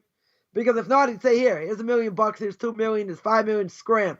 I don't want to hear you pray. I don't want you to do any mitzvahs. I don't have any connection to you at all. You can say, well, money would help. Yeah, money would help. But at the end of the day, if God doesn't want us to have a connection to him, he'll give us everything in this world. He'll make life so easy. And that means we have no connection to him. And that's worse. That's worse than anything else. The God says, okay, I'm done with you. You're finished. Nobody wants that. But you say, does it have to be so hard? I'm not God over here. I'm not the one who designs what a person has to go through or not. The only question is how we deal with it. Right? That's the question. And I think people make the mistake, as we mentioned before. I definitely think people make the mistake, where they think that I'm going to change my life and everything is good. And everything's going to go smooth. That's not the case. I don't know anyone that's been the case. They had to work hard. They had to struggle. They had family issues, friend issues, across the board. Could have parnasa issues, livelihood issues. They get sick. Their kid gets sick. Operations, different things. And then God comes to you and says, wow, what do you think about my covenant? You're like, what a covenant. I went to Abraham. I went through all these trials. What are the covenants? We don't know. We don't know anything over here. What we do know is the person has to strive. They have to work hard. That's what they have to do. No matter what God throws out at us. So we said before, what's the mantra? God, you're the one in charge. No matter what. And I want this to happen, that to happen. Whatever, God can say yay or nay. And he can make you pray more, pray harder. But we have to realize he is the one in control. Period. But we still make plans, though, right? That, it takes the burden off us. Right. Tremendous burden. Right? Someone, where I was learning last week, someone comes in and married off the third child in 3 months. Third child in 3 months. So whatever, they were collecting money. So it's a tremendous blessing. At the same time, in Kemach in Torah, right? If you don't have flour, there's no Torah. We're going to speak about that. If you have no money, there's no Torah. So what do? You got to put your best foot forward. But guess what? These are miracles. I know someone making their third wedding, in a number of months. They made the second wedding. They don't have money. It's a miracle how money comes in, where it comes from, places we don't expect. I'm not saying people may not have to borrow money, whatever, but you see this is above nature. Totally above nature. But guess what? God has the biggest bank account in the world. God can change things terrifying. He can change things like the blink of an eye. Seen it in my own life. And again, I'm not talking about me being one of the righteous of the generation. It happens, you have to be able to see it. You have to have the eyes to be able to see it. But it's miraculous. I don't think there's any question. I don't think there's any question at all. But you know what? You could say, well, I needed this before. I need a little bit more assurance over here. God's not coming to us. He's not telling us anything. And anyone who's been in a situation, they got a bill to pay. They have no idea where the money's going to come from. Electricity is going to get cut off, right? Let's say. So what happens? Some money comes in you didn't expect. Right? Or maybe you borrowed money, someone helped you, whatever. There are certain things we probably never expected. And then God, so you're sitting there worried. And you worry day and night, what's going to be? And you put your best foot forward, you get goose eggs. And then something happens. And what does God say? What are you worried about? What are you worried about? I'm here. I'm Rabbi, here. Rabbi, I'm coming down towards my 900th broadcast, right? In these last 4 years. So I'm coming closer to my 900th. Like I'm over 800. I think I got a couple more months before I'll reach 900. But my point being, what have I gotten for it? They've been the 4 worst economic years in my life, getting steadily worse, since I was a little teenager, right? And I'm like, so I hear exactly what you're saying. Things can happen overnight. Hashem change. Provides. He's good. Yeah. Things can change. You had a roof over your head. Oh, so much to be thankful. Right, there's so much to be thankful for, but guess what? I told somebody, a great rabbi once, I said, money came in, but I needed it 2 months ago. So you know what God says? That's the time you're supposed to get it. No, but I needed it 2 months ago. No. You get it when he wants you to have it. And we worry, just like in the book of Esther. The book of Esther, God's name's not mentioned at all. But every event that happens in the story is all significant. Every last event is significant in the downfall of Mr. Haman himself. So yeah, they might have deserved to be destroyed. That's a whole other discussion. But they got saved in the end. And God showed, see, I was there all the time. And you worried for nothing. And, again, I've seen it many times. We worry. We have a right to be worried. Oh, especially when it's right in our face. Yeah. We have a right to be worried, but at the same time, if I had proper emunah b'tachon, you take it before Hashem.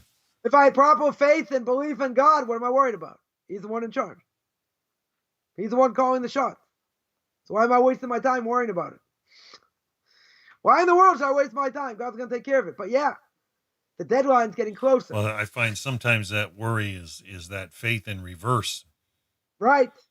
But, when it gets down to crunch time and you got a deadline, and you say, hey, nothing's happening over here. You got to put your best foot forward. Right. But again, where you think the salvation's going to come from, think again. Think once, twice, 3 times. You think again, it's not going to come from there. It's going to come somewhere else. Somewhere where you never expected. I can tell you from personal experience. It happened. Some things were a little more expected, right? But certain things, okay, that's the way you want to do it.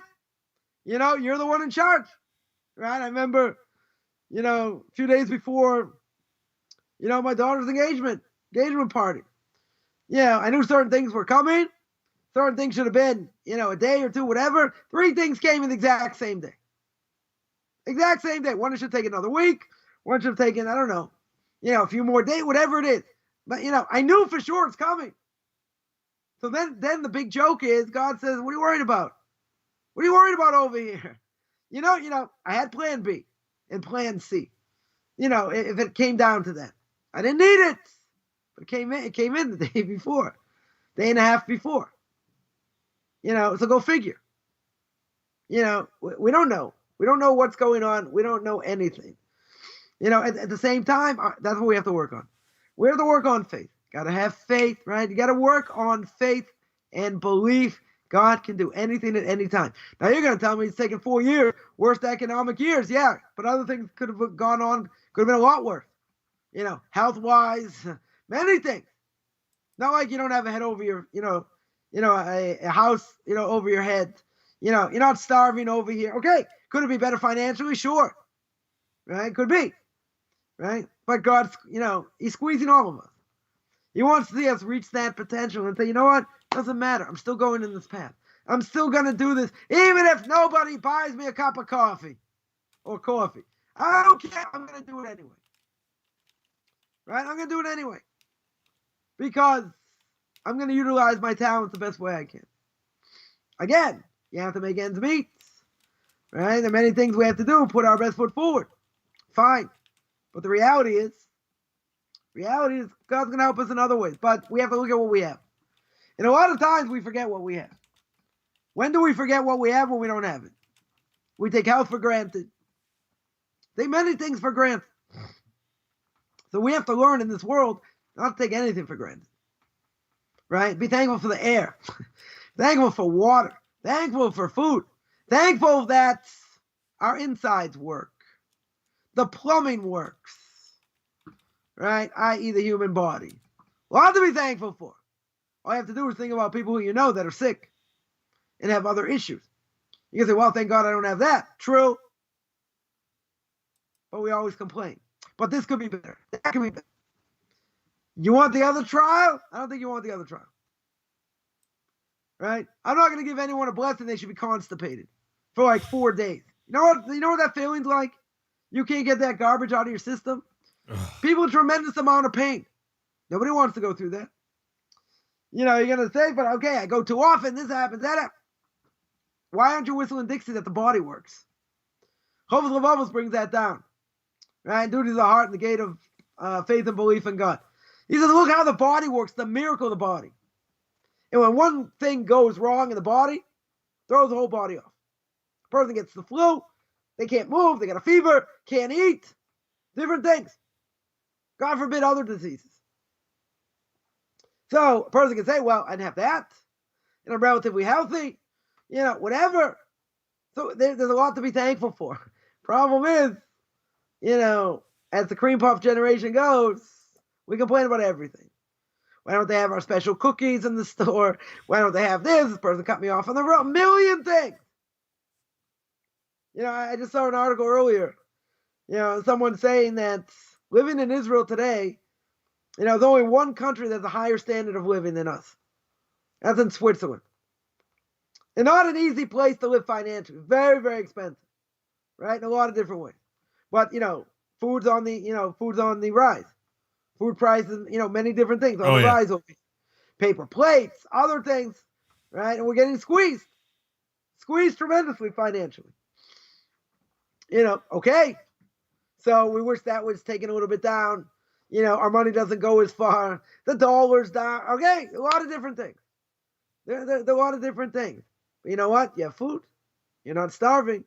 You're healthy. And even if you're not so healthy, but when you're healthy, you're thankful. I can move my fingers. I don't have arthritis.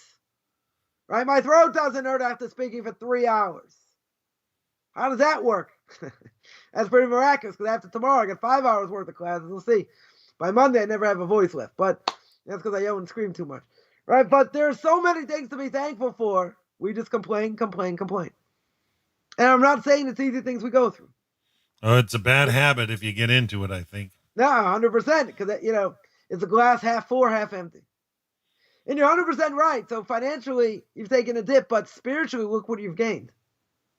Look what you've gained. Mine's almost empty, Rabbi. Yeah. So, at the end of the day, at the end of the day, all the great rabbis you've been in contact with, all the great classes you've facilitated, that's worth a lot. That's worth a lot. You're going to tell me it doesn't pay your electric bill. Okay. Okay, that may be true. That's why you're working like a dog over here. That may very well be true. Right? But deep down, are you the same person you were 4 years ago? Certainly not at all. Not at all. Not at all. Right? We've done what? Close to 100 shows, I guarantee, with all the CFL making fun of and this and that. You're not the same person with all these classes. Because next week it's going to be number 19. Right? We're gonna have Mishna 2, chapter 2, Mishna 8, part 19. Because I didn't get very far. Right? Even in 3 hours, you thought, oh. You covered plenty, though, Rabbi. You covered plenty. Nice. We didn't finish. But you know what? You're not the same person. You're not the same person because you're taking the messages to heart. You want to learn. You want to grow. Right? You want to also money in your pocket. Don't be a pig. No offense. You don't get everything. But you know what you get? You get the knowledge that changes your life. The knowledge that changes your life is worth millions. That no one can take away. It's worth millions. Would you rather be a pagan? No. Of course you wouldn't rather be a pagan, because it's a lie. Would you rather things be easier and you don't have to think about what you do? You don't have to take responsibility for your actions just to believe a guy hanging on a stick? Doesn't mean anything. Totally doesn't mean anything. Now my actions matter. Now I'm closer to the king. But I don't have this, I don't have that, and it's so hard. It's part of the process. Right? It's part of the process, but we have to learn how to be thankful. We have to learn how to be thankful for every little thing we have. And we have to whistle and sing and dance, so much, because we're not who we used to be. Not yesterday, not last week, not a month ago, right? It's the Energizer Bunny going nuts, right? That's what we have to do. We have to be so thankful. So thankful. So I'll end on this note. Next week, my daughter is going to have, a bunch of her friends, for Shabbos. We're probably going to be eating other places. The week after that, so my future son-in-law is going to be called to the Torah. And the week after that's the wedding. Yeah, a lot of things have to be done in between. Definitely a lot of things. But you know what? So much to be thankful for. Unbelievable. So does that mean we're off for a few weeks, Rabbi? Maybe just 1 week. Probably just 1 week. Okay, well, you have to keep me in the loop so I can keep them in the loop as far as being posted. I know 100%. So we chat I'm saying quite a bit. Probably my daughter's getting married 2 Yes. weeks from this coming Thursday. So that's next Saturday night. I'm not going to be around. So it's like in 3 weeks. 3 weeks I won't be around. But whatever, I'll give you a heads up. Probably only going to be 1 week.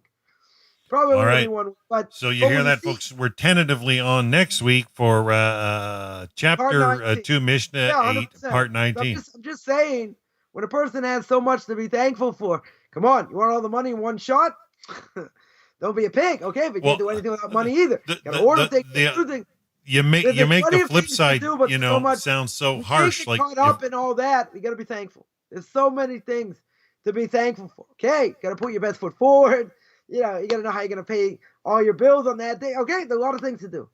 There are a lot of things to do. Probably, you know, certain things got to be worried about. Okay, going to put your best foot forward. Guess what? God's going to do the rest. He's the one in charge, but we have to remember what to be thankful for. And not get caught up and get beaten down, right? You know, on a daily basis. So next week, chapter 2, Mishnah 8, part 19. We didn't finish. All right, Even you heard 3 that, hours, folks. We didn't finish. So next All right. week will be good. So I'm going to let you guys go, and I'm going to get to bed because I get the honor of working again tonight all night. So, yeah, going to be fun. Have a great day, everybody. Thank you so much for coming. Bye for now. Like the video. Feel free to share it out there on social media. Thanks again for coming. You can always find or support Rabbi Coffman at his website, orthodoxconversion.com, or you can find him on his YouTube page or on Facebook as well. Yeah, we'll see you next week, folks. Bye for now.